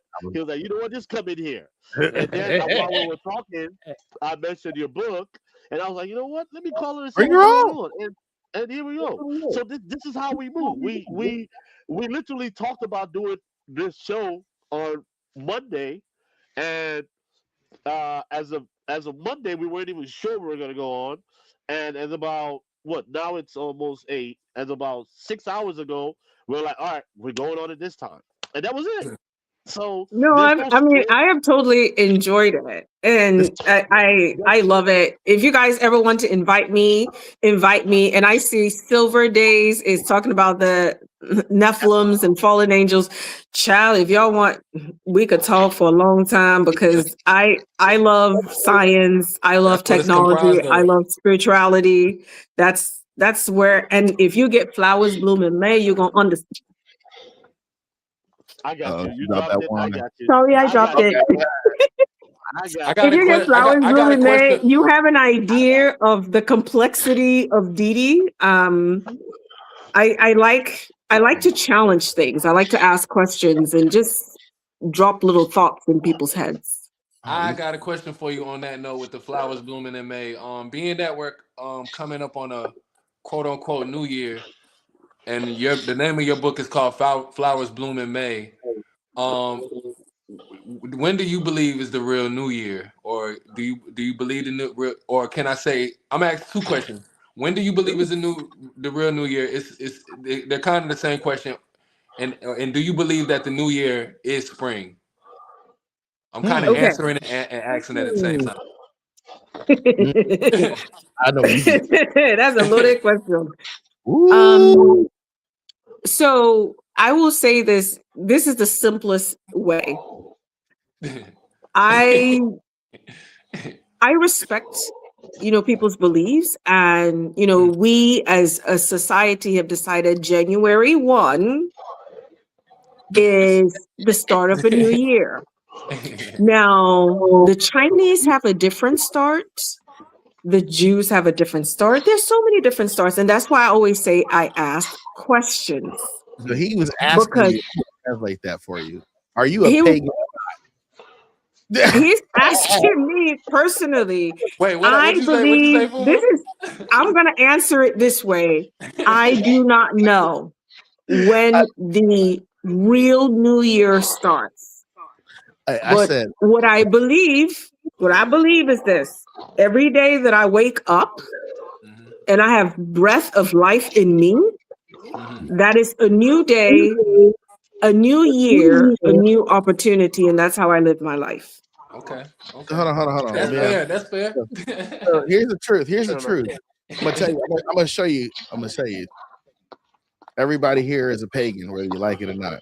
You're all saying you're Christians, but we all pagans. Who don't have a Christmas tree up in their house right now? I don't. What? Y'all don't got a Christmas tree? No, sir. No, I don't. And I she can explain first, or I can explain. It's whatever. I don't have a Christmas tree. I just put mine up, so I can't put my hand up. We celebrate winter solstice around here with the cross of Jesus. You're so silly. No, I don't have a Christmas tree. I mean, and I'm not going to say that I wouldn't have one. If I had kids around right now, like I did last year, I would have a Christmas tree because, again, I got kids, so I got no choice. Yeah, but on my own, I don't have a Christmas tree. Hold on, I got a son too, and his birthday was 2 days ago, and it still ain't up. So we set a strong foundation around here. I mean, don't get me wrong, Your son will hate you, dog. You better watch out when he get 18. He's singing Christmas carols. We ain't stopping him. We ain't stopping him from singing Christmas carols and stuff. But hey, he gonna hate you gotta draw the line. Okay, I'm gonna ask y'all. Who is Silver Days? They're saying it's a pagan New Year that is in April. Listen, let me explain. One thing I've come to realize in life is this. If you explore and travel enough, either you're going to get real confused or you're going to just become real humble. Hey, you know what I figured out in every country? There's three things. I ain't going to say the last one because you know what everybody know what it means. There's three things that translate in every country. This cigarette or smoke. This is for drink. There's four. This is for eat. And y'all know what that last one is. If you can get those in every country, you good. That's a translation to every country, every culture. It's a universal language. Those are universal languages. One other thing you might add, one more thing, maybe like this. Oh yeah. Maybe one more, maybe that. Some people get it like, or like in some places it might be like cut the throat. Or in most places, it's like, cut that off. So yeah, I mean, universal languages. You got to get a look too, like, You can't laugh out loud, Fuma. Fuma, you're killing it out here, man. Hey, you gotta invite us to your show, Fuma. No doubt, man. We might not talk your language, but we'll come up there and listen. No, man, we can come back to food, man. So I do one show, my first show. It's a lot of music, crypto music and stuff, promoting restaurants. Nobody's paying me, but if you like something, share it, right? Yeah. And I teach technology on there real quick. And then the other show is crypto therapy. I got two guests or two co-hosts, excuse me. And they rock it. We talk crypto. We just talk life and just do whatever.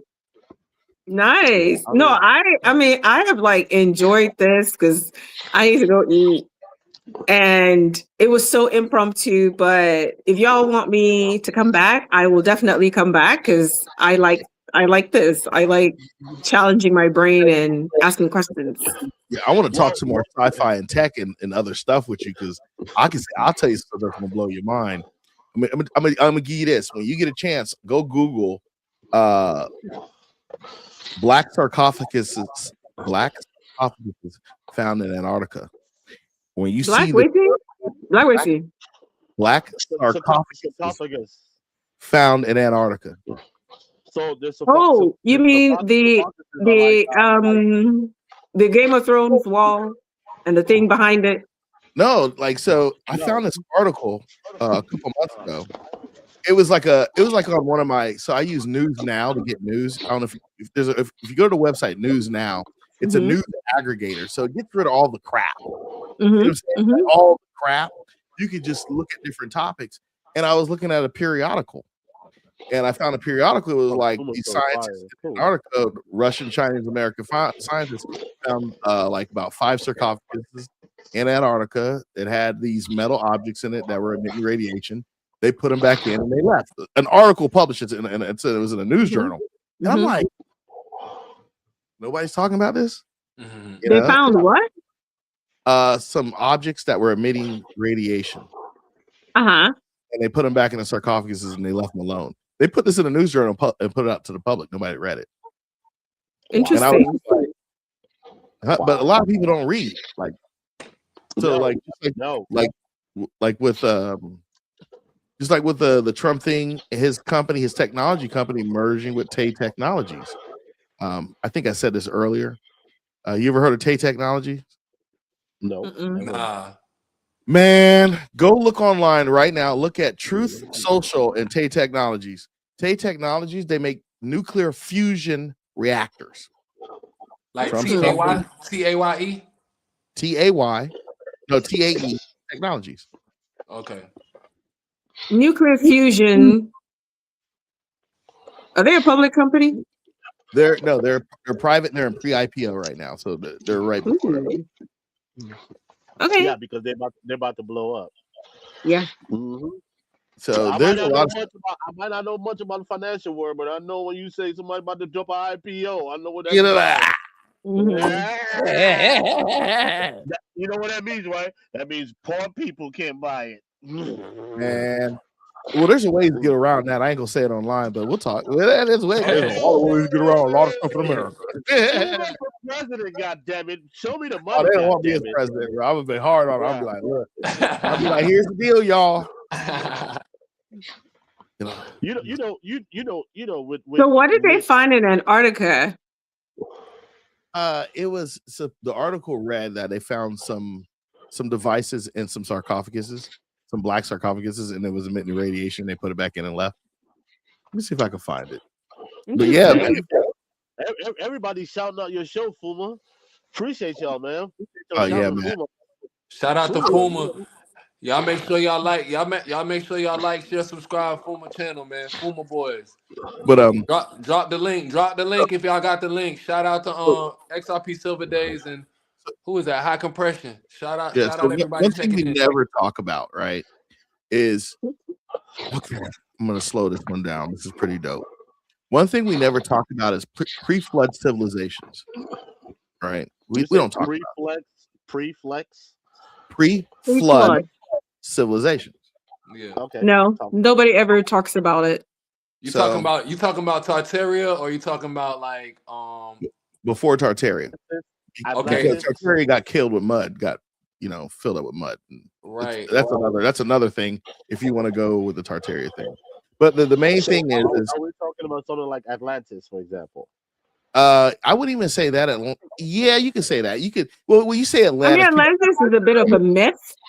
I think it's an amalgamation of stories, but there were a lot of. I'm not gonna lie, that Eye of Africa is pretty accurate. Have you seen the Eye of Africa? Have you seen that? They are a lot of. I haven't seen that. I haven't. Eye of Africa. No, I haven't seen that. You Google the Eye of Africa, and you will be like, and those are the foundations.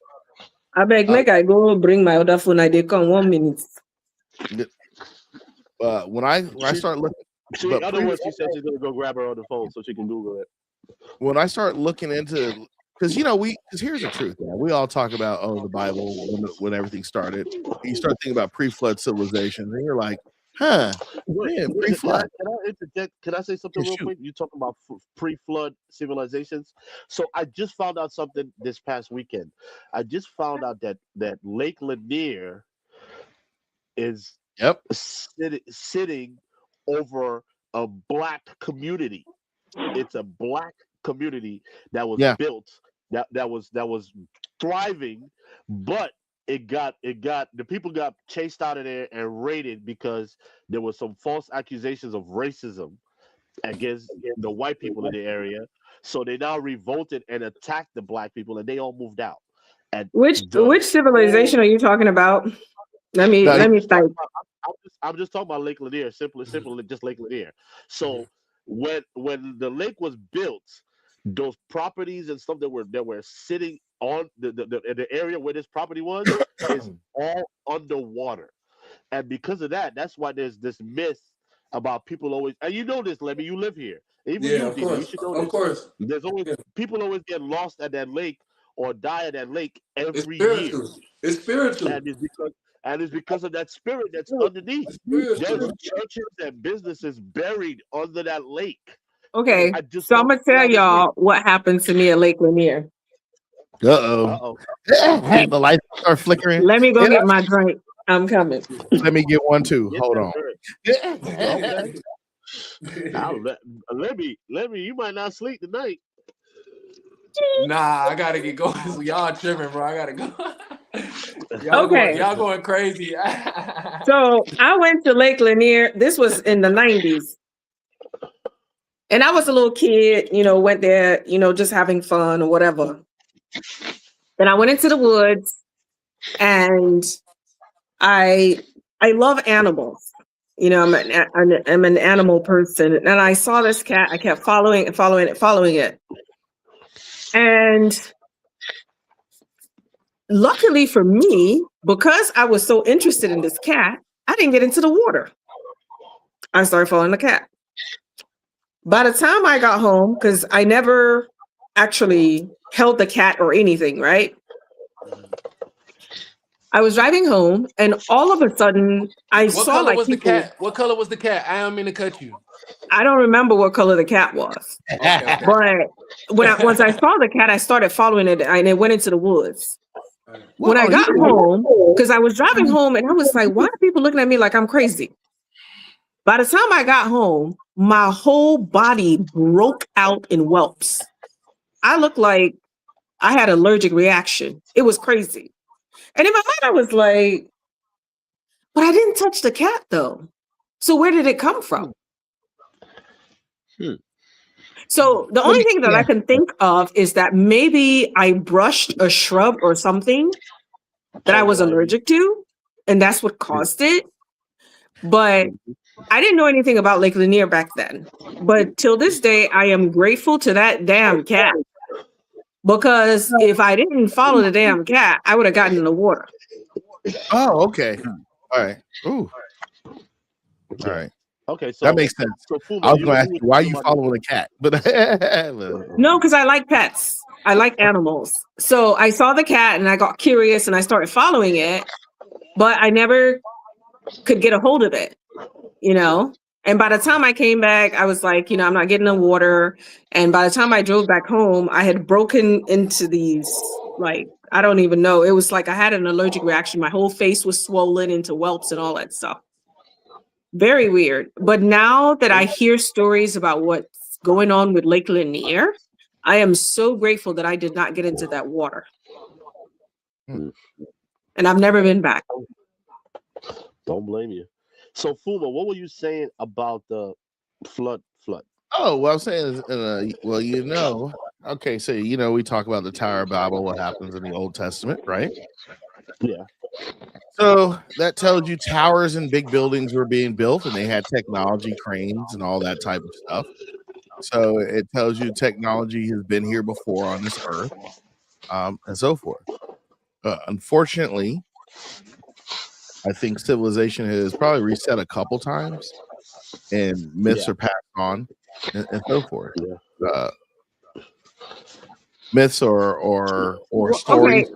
Or the truth or whatever happened has been passed on, and eventually people. All right, since we taking it there with like pre-flood and and the reason why I say that only because of one thing.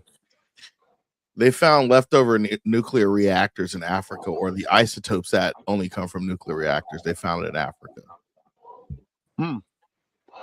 When I say those are science, you can literally look it up. You want me to grab it? We don't have any nuclear plants in Africa, do we? Yes, you do. So you must have had something way back. No, you do. You do have nuclear plants in South Africa. No, there's. What are you talking about? Let me Google that. I'm about to look it up because last time you do. So why do they keep having rolling blackouts? Because the shit don't work. I'm just that no, they have the blackouts in Nigeria. Because Poogie and them didn't connect the wires right. Man, that's not like Vietnam. Bro, the blackouts in Nigeria, that shit ain't rolling either. Coburg, yeah, you're right. It's near Cape Town, with only one nuclear power plant on the African continent. Wow, when did that open? So we got It's been there for a little while, but at the same time, having nuclear reactive isotopes, it depends on how old they are. But so one of the things that again, asking questions, I've come to realize is that I even question the level of knowledge we have, because we may interpret something one way based on the way that we've been educated, but that thing may not be actually right. And we need to get more information to be able to characterize things properly. You know? I think that happened for some people, but not for everybody.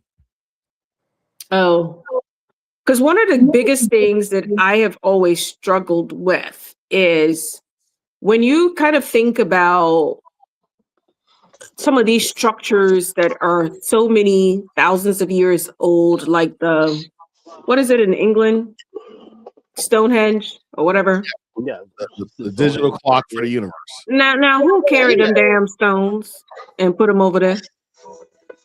Do you believe I know. I mean, I have met some strong people. You need like real giants, like not just regular giants, like real giants. Even when you think about even some of the technology that we have today. You know, you think about where we are from a telecommunication standpoint, how advanced we are, but yet we're still dealing with the technology of planes has not really changed over the past 50 years or so. Why is it that there is this imbalance of advancements? Well, you know, what's really going on there? Well, the oil cartel's got something to tell you. First, you got an oil cartel out there. But I mean, I think that they can fly airplanes off of algae now, but the oil cartel has got them. They literally it's been about 10 years ago. They tested I think it was like a 747 or something. They flew with algae as a base fuel. And then they was like, Okay. Speaking of oil, let me ask you a question. Maybe y'all can help me with this because this has always baffled me. I believe that everything that has been created has a purpose. What's the purpose of oil under the ground? So realistically, all oil is decayed plants and matter that's got filtered, that's gone down. That's why it's everywhere. Chevron and BP, they gave it a false name of a fossil fuel because that gets you to think about a dinosaur, but it's not. Oil is abundant. It just comes from decayed plants. That's why a majority of oil is found in areas of desert that used to be have plants, and so forth, and it's decayed. So it's just a process of what is it? How they say it on Disney? The process of life, or whatever. So The circle of life. Circle of life. That's it. Okay. So maybe it has no purpose then. No, it has a purpose. When things decay, that's what they become. Yeah. So even if things decay and they become X, why does that process happen? The circle of life. Okay, so let me add another layer to it. Because we need don't we need oil to put in our food? It's just like manure. It's just like manure. We need oil to put in our food, don't we? Okay, so we know that the earth is made up of metal, and you have the core of the earth and you have tectonic plates. And one thing we know about metal is it needs to be lubricated for it to move, and we know the tectonic plates move. It doesn't need oil to move. They just move naturally because of the shifting. Okay, so if you take metal plates and try to move them around, don't you need a lubricant? Well, no, because when you go to the beach and kick that sand around, it ain't lubricated. You just kicking sand. When you go to the beach and kick rocks, ain't no lubricant. You kick the rock, and that's it. I argue that the oil is there to lubricate something that's under the earth. And when they drill the oil and take it out, well, what the heck is there now? Nothing, caverns, and that's why we have collapses of the ocean floor that cause tsunamis. That's what's going on. We're just saying. I don't know. Puma, there was something you said earlier about civilization, and you talked about how you feel like there's been a reset. I'm gonna go to one of my favorite movies, and that would be The Matrix. Do you remember in The Matrix when Neo got to the quote unquote creator? The architect. And remember when the architect said, "You're the sixth generation." Exactly. So when you said that was the first thing that came to mind. And with that coming to mind, it just pretty much said to me, like, and it says to me, like, yeah, we're not the first. We're definitely not going to be the last either. So it befuddles me, because today, for example, we live in a social media world. It's unfortunate. People get their news from social media. People get their entertainment from social media. So technically, even though we are not like we're on social media right now too, because we're on YouTube. And what I've deducted or deduced from all of this is it depends on what rhetoric you want to spew. And that's why the orange puppet. You're not gonna say Donald Trump, are you? Yeah. No. Why are you talking about Trump like this? That is not nice. Go home. You want to go home? The orange puppet. He's spewing his own rhetoric, and it's so like, to me, like, and let me say this earlier. I really don't have a party affiliation, because I'll give you an example. When it comes to taxes, go ahead, shoot. Were you this animated about the presidency when Joe Biden was showing up on TV saying, "I better"? No, I'm gonna tell you why I wasn't animated, because that motherfucker was asleep the whole damn time. He was asleep. Come on now, I'm gonna talk about everybody. What I was just about to say is, I'm not a Republican. I'm not a Democrat. I'm a man that thinks with his own head. You know what I'm saying? When it comes to guns, I'm a Republican. When it comes to taxes, I'm a Republican. You know what I'm saying? When it comes to what about letting men in women's bathrooms? Are you still a Republican when it comes to letting men in? Nah. I'm not about that bullshit. Okay, so you're a Republican. Come on, dude. I'm a realist. Okay, I have children. Okay, you're Republican. I can't tell my kids. My daughter can't be in the bathroom with a dude that pull out his dick to pee when she's trying to pee on the side. You sound like a Republican to me. No. I'm just a real. Okay, just one thing about the women's bathroom is we all have stalls, so you go in there and you lock the door, and nobody knows what you're doing. So you're hold on. Let me ask this question: you're okay if I identify as a woman and I walk in the bathroom and I'm just right next to you, like I'm getting it in. You okay with that? I'm like, you know. I don't have a problem anyone using a female bathroom with me because, like I said, the way the female bathrooms are is you walk into the bathroom, you have sinks, and then you have stalls, and you go into the stall and use the bathroom. Nigerian what you doing up in there? And they lie. Lie what? I don't know what you're doing up in there. I have no idea what you're doing in there. Fuma, you ain't shit because that nigga said when you get in the bathroom you go because a male everybody does the okay. So our bathrooms, let me tell you, I went to Amsterdam. I was in Amsterdam once and I accidentally went into the male bathroom. And let me tell you how crazy it was. I was confused because in my mind I'm like, why are all these stalls in here? What is that?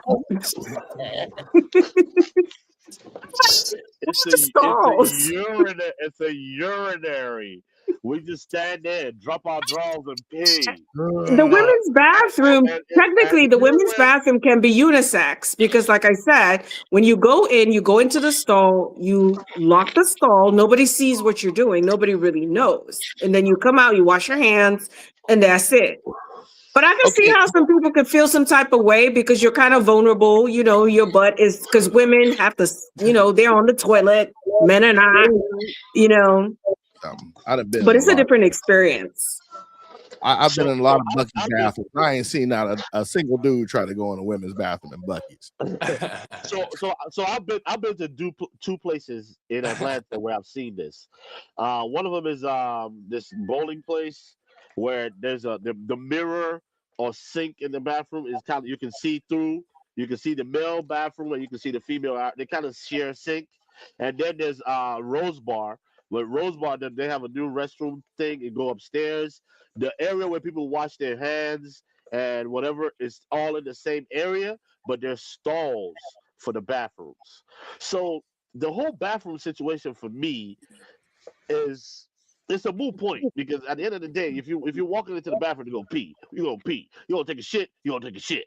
It don't matter if you're standing up to pee or you're sitting down to take a shit or take a pee. It doesn't really matter. Because to be honest with you, there's some times when I go to the bathroom, I want to sit down to pee.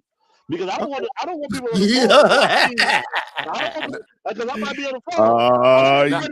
I don't want nobody on the phone to know I'm peeing. I already know you. Hey, I'm with you on that, but you about to go into a whole nother thing. And Pooh was stupid. It's like a whole other conversation where I'm like trying to get off of guys. I have to go eat. I have enjoyed spending time with y'all, but my dinner is ready. And y'all are a riot, okay? Y'all got issues. Watch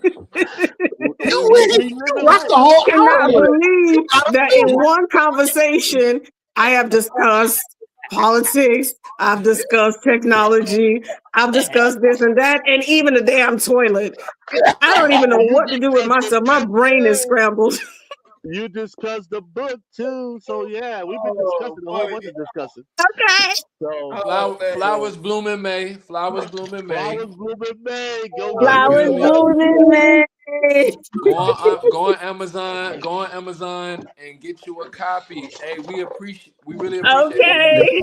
We appreciate you. We're gonna see you again, Didi. I think Okay, guys. I have enjoyed myself thoroughly. Like I said, I'm about to call my BFF and be like, you will not imagine what I just did. We gonna post this. Yeah. This is going to the it's net. on YouTube. Oh, I know. Yeah, y'all can watch it. Y'all can I definitely know. watch it. Don't worry. What we're gonna do is I'm gonna get off and then we're gonna get on. Yeah. You know she gonna go talk bad about me to her friend, dog. She about to talk bad about me. You know, tell them. She gonna be smoking me up for her friend. This dude and blah blah blah. I had to tell him, girl. I'm like, listen, and my mind is blown. My little pea brain, Lord have mercy. I just could not believe it. The toilet is. Let me go eat. Flowers is blooming out the toilet. Oh man, shit, you best believe that. Flowers is blooming out the toilet right now. I can't with y'all. Y'all need help. and it's Christmas time. Flowers ain't supposed to bloom. Flowers ain't supposed to bloom. Merry Christmas, everyone. Happy holidays. I'm gone, y'all. I'm out. Bye. All right, later. Oh my goodness. Hey, the time was had, man. Let's get up out of here, man. I got a 5 a.m. report, man. This was needed. I think I just gotta stay more consistent. Walter, hit me. You hit me when you want to come on, and we're gonna just matter of fact, next month, the whole month of January I'm off. So like let's start the year off right. I don't go back to work until the 13th of January. So I might have to pull up on you then. I'm gonna pull up on you. Yeah. Let's do it. And we're gonna do something. And then I start working day shift when I go back to work. So you gonna do that day walk? That will be days. Puma, I'm gonna keep you in the loop because can't we link our channels, like you can present it, because like if you're gonna pull up, I would want your followers to be let me think about that. Yeah, think about it. Yeah. Branding. Yeah, everybody want to keep their branding separate. But you know what? No. We'll talk offline and I'll tell you the reason why I'm hesitant. When you in the show, because and I'm saying this on air, like me, Walter will tell you this every show. I don't care. I really don't care about the money. I really don't care about the money. Anybody can come on here and talk about whatever. It's not about the paper to me. I just want to push. I just want to push a narrative of crypto to people, but allow people to still. We'll talk. I'm fine with you. You're fine with it. We'll talk offline. I don't want to discuss this type of thing online. Yeah, you good. You good. And you already know. You already know. I know what you mean. Yeah. Me and Lemmy, since we've been doing this, man, we've never once talked about any money. Yeah, I'm just here, I'm just here talking, bro. It's not. It's on some XRP family type stuff, Walter. So I already know what he's talking about. I know what he's talking about. It's on some crypto family shit. So I already know. I definitely understand where he's coming from. Shoot, I definitely get it. I mean, this is the age that we live in. This is what's going on now. So you don't have to explain it to me. We'll talk. Yes, sir. And man, it was a pleasure, Fuma. I'm telling you, man. Life brings some people together, brings people into your lives that just changes your perspective on things. That you've added a different perspective on certain things for me, and I appreciate you, brother. You may not be registered, but Walt, you're a Republican, bro. What was that? What a Republican! You just may not like the current president, but bro, you're a Republican. Damn, you hit them 3 checks. Well, let me tell you something though. There was a guy that ran for office that is deceased right now, and when he was running, if I was able to vote at the time, because I wasn't eligible to vote at that time, and with the person that he wanted to be his running mate, if the two of them had hooked up together because of the belief they both had, that would be I believe it's Lieberman and McCain. Democrat and Republican, if they had run together instead of what's her name, the one that could see Alaska from her backyard, or could see she Europe crazy. from her Sarah backyard, Palin. or Russia, yeah, Sarah Palin. She crazy as all get up, man. She got she got like one gene in her whole family. They all share it. Bruh, if I was able to vote in that election, I probably would have voted for McCain if him and Lieberman ran together. You know why people voted for her, right? Yeah, because she was in them streets. On the live. Because she was in them streets. Huh? Because she was in them streets. We ain't gonna say it on the live, dog. Pulling a Kamala, because Kamala was in them streets too. If you know, you know. You out there like what?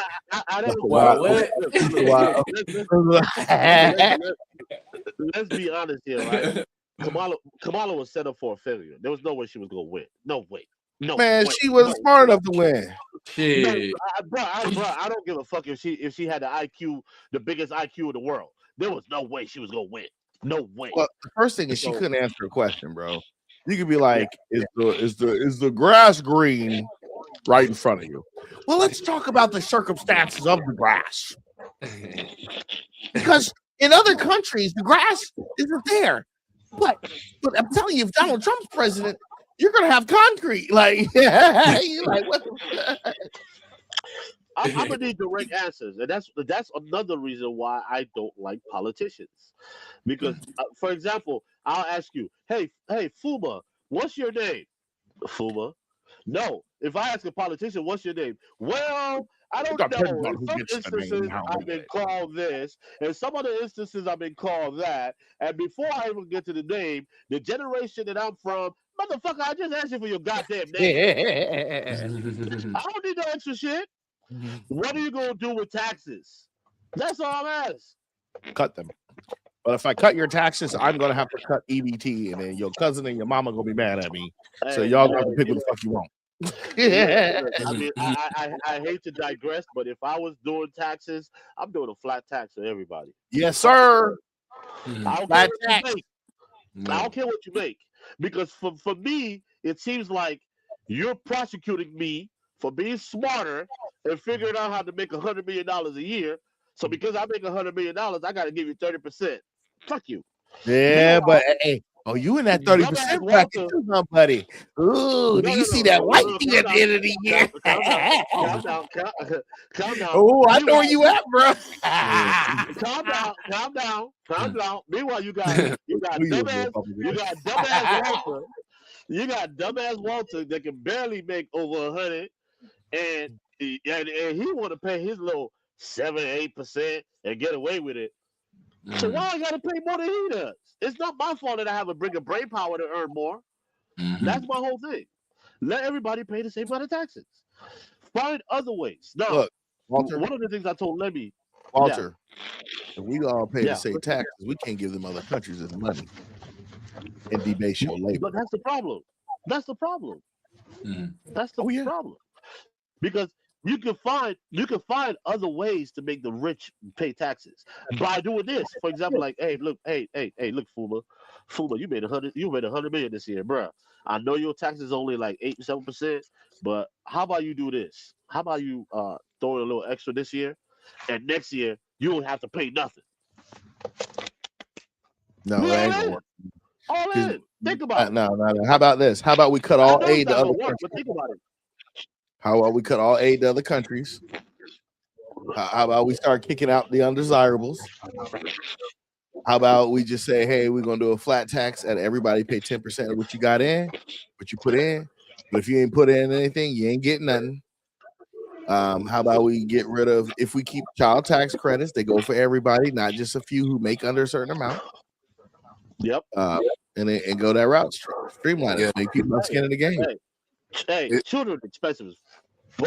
And if you're over 65, your property tax should know. You should know if you're over 65 and you got no kids in that county, your property taxes, that school tax, come off your property tax. Why are people allowed to vote for taxes and they ain't got no house? They don't own no property. Maybe voting needs to change. If you don't own property, you can't vote on property taxes. It's real simple. It's simple, man. It's never rocket science. It's always simple arithmetic. Like seriously, for real. Marjorie Taylor Greene is a lady I was talking about. That's resigning at the end of the year. Okay. I heard that name. Yeah. I heard that name. I think she's going to get a bag somewhere, bro. I think she's going to get a bag. The rumor is that she might be running for presidency, but she's not admitting to it right now. You know, she's going to get a bag. I'm telling you, she's going to get a bag somewhere. Yeah, because she's going to do an expose on the orange puppet. I don't think though. I think this is a show. Did you see her? Did you see her 60 Minutes interview? No, I don't watch people like her. That's a waste of my brain power, bro. But I just happened to watch football. I watched football on CBS, and it went from that to her. So I just saw it, and I was just like, interesting. You should be watching YouTube videos on Basel 3. That's what you should be watching. It's order out of chaos, Walter. It's order out of chaos, bro. They doing what you. Yeah, like it's deeper than that, man. That's trivial stuff right there, man. It's way, and I know you know it's deeper than that, but maybe we can present it to you. Like you need to go look up that Basel 3 and be like, huh? What the huh? You said Basel 3. BASEL. Oh, BASEL. BASEL. Basel 3. End game explained. Ooh. Okay. Master plan revealed. Okay. Huh. Interesting. You need to follow this. You need to see what these bankers is doing. Forget everybody else. What them bankers doing? Follow that money, bro. What's JP Morgan? What's his name? Jamie Dimon. What's he saying? You need to be following Larry Fink. Larry Fink can tell you what he think, man. Did you see that Larry Fink and Coinbase interview with the CEO from Coinbase? I ain't see it. You talking about what bald head dude? I forgot his name. Man, what's bro name from Coinbase again? Damn, it just added to my tongue. Man, let me take a look at that dude. Bald head dude though, I forgot his name. Brian Armstrong. Yeah, Armstrong. Yeah. Bro, if you watch that interview, I tell you after this, go watch the interview. It was a big brother, little brother play. The big brother, Larry Fink. Little brother, Brian Armstrong. The question she asked, Larry's body language was like, tell him. Don't tell him. Like little homie type. He was like, little homie like. And then the lady was like, aren't you guys in competition? That Brian got scared. Oh, no. We ain't in competition. We're together. He didn't even say that. He's I do services for him. I was like, oh, you are the whole stroll, buddy. And they're like the CEO pimping another CEO on national TV to make you laugh. Look, ho, what did I tell you to say? Did you act up on this show? It was like Corey Holcomb. Oh, Corey's an idiot. He was like, don't you act up on my show. Yo, on that note, I gotta go, bro. I gotta go. Yo, I wish I could stay here, bro. I gotta go. No. You put in enough time. We appreciate you, man. Like, it's a 3.5 hour show, bro. This is crazy. I haven't done 3.5 hours in a couple of years, man. Man, that means it was worth it. It means a lot to me. It means a lot to me from when you pulled up. Not scripted. Walter, you already know. Yeah. Hey, we need to end it at that 333 mark. If we ended at 333 mark, we a fool for that. Hey, peace out, Silver Dave. Silver Days. Yo, shout out Silver Days. Shout out to Didi and her book on Flowers Bloom in May. Shout out to everybody who's online and offline, chopping it up with us. You guys got any shout outs? Go ahead and let it be known. Any promotions y'all want to do, let it be known. You still got your opportunity this week. Fuma Boys. Make sure y'all check out his channel, tap in, like, share, subscribe. and really get familiar with what he's talking about, because I agree with a lot of the things that he was saying. I know I didn't get to talk a lot, but I agree with a ton of perspective. I know he think that he's sabotaging me, but he ain't. He's just elevating the shit. He elevating the shit, man. And I really do appreciate this brother. He's always supported me from day one. And to all my people who are not in the crypto community and don't know that, I'm letting you know that. But my XRP family does know. So shout out to Fuma for real. And XRP bags and everybody over there who got me in high regard. Shout out to Walter as well. You already know Walter the reason I'm here today, because I was not gonna come up here. I was gonna go to sleep. So mine is real simple, you know. Lemmy, you're my brother. I love you, brother. Appreciate you every day, all day. Love. I can't say too much about you because you know where we at. You know. Yeah, for sure. Fuma. Thank you so much for coming through, brother. Your insights have been very, very like revealing, and your knowledge is very powerful, brother. I appreciate you coming through. I learned quite a bit from you, you know, and all we doing, we're just talking. We ain't doing nothing else but talking. Everybody just share their own beliefs and their own system, and you know, it's always good to hear different perspectives from different people. And I definitely appreciate where your head is at and where you're coming from. I look forward to chopping it up with you some more. You know, I mean, definitely something that it's in the future. Merry Christmas to y'all and to all. Happy New Year. I'm hoping to see y'all again in the new year. I'm even hoping to see you before the year's even over. Let's do this next week. You know, you never know. Let's just do it next week. Hey, I think based on how my schedule's looking for New Year's Eve, because I don't know what I got yet. I would definitely want to do this again New Year's Eve. I just need to see how everything lining up.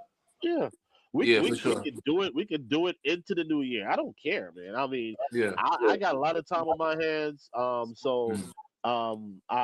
right now I'm just spending time with my kids, family. You know, just kicking it. You know, I plan to be a little bit more drunker in a little bit because at Christmas I ain't cooking this year. I ain't hosting nobody this year. So I told everybody, you want anything? I'm not hosting. I'm good. They're like, well, call mama and call daddy and see what they doing. I ain't calling them. I mean, I will call them to wish them Merry Christmas, dropping their Christmas present, but I ain't calling them to ask them what they doing. If you got something going on and you want to invite me, cool, I'll show up. I'll bring a bottle. But besides that, doses. I'm in the house with the kids.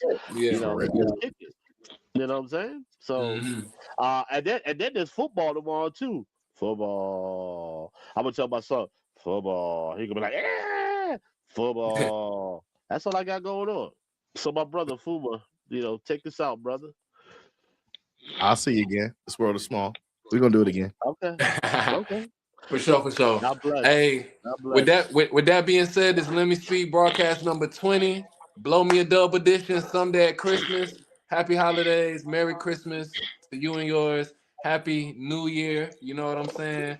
And hey, let's get it, man. We're gonna catch y'all in a minute, man. We're gonna stay consistent. Don't worry. We're gonna keep it up. Blessings on blessings. Catch y'all later, man. Yes, sir. Fuma, I'm staying on for you. Fuma, I'm staying on for you, bro. Blessings. All right, stay on, Walt. Your families too. Stay on, Walt. Stay on. Don't hang up.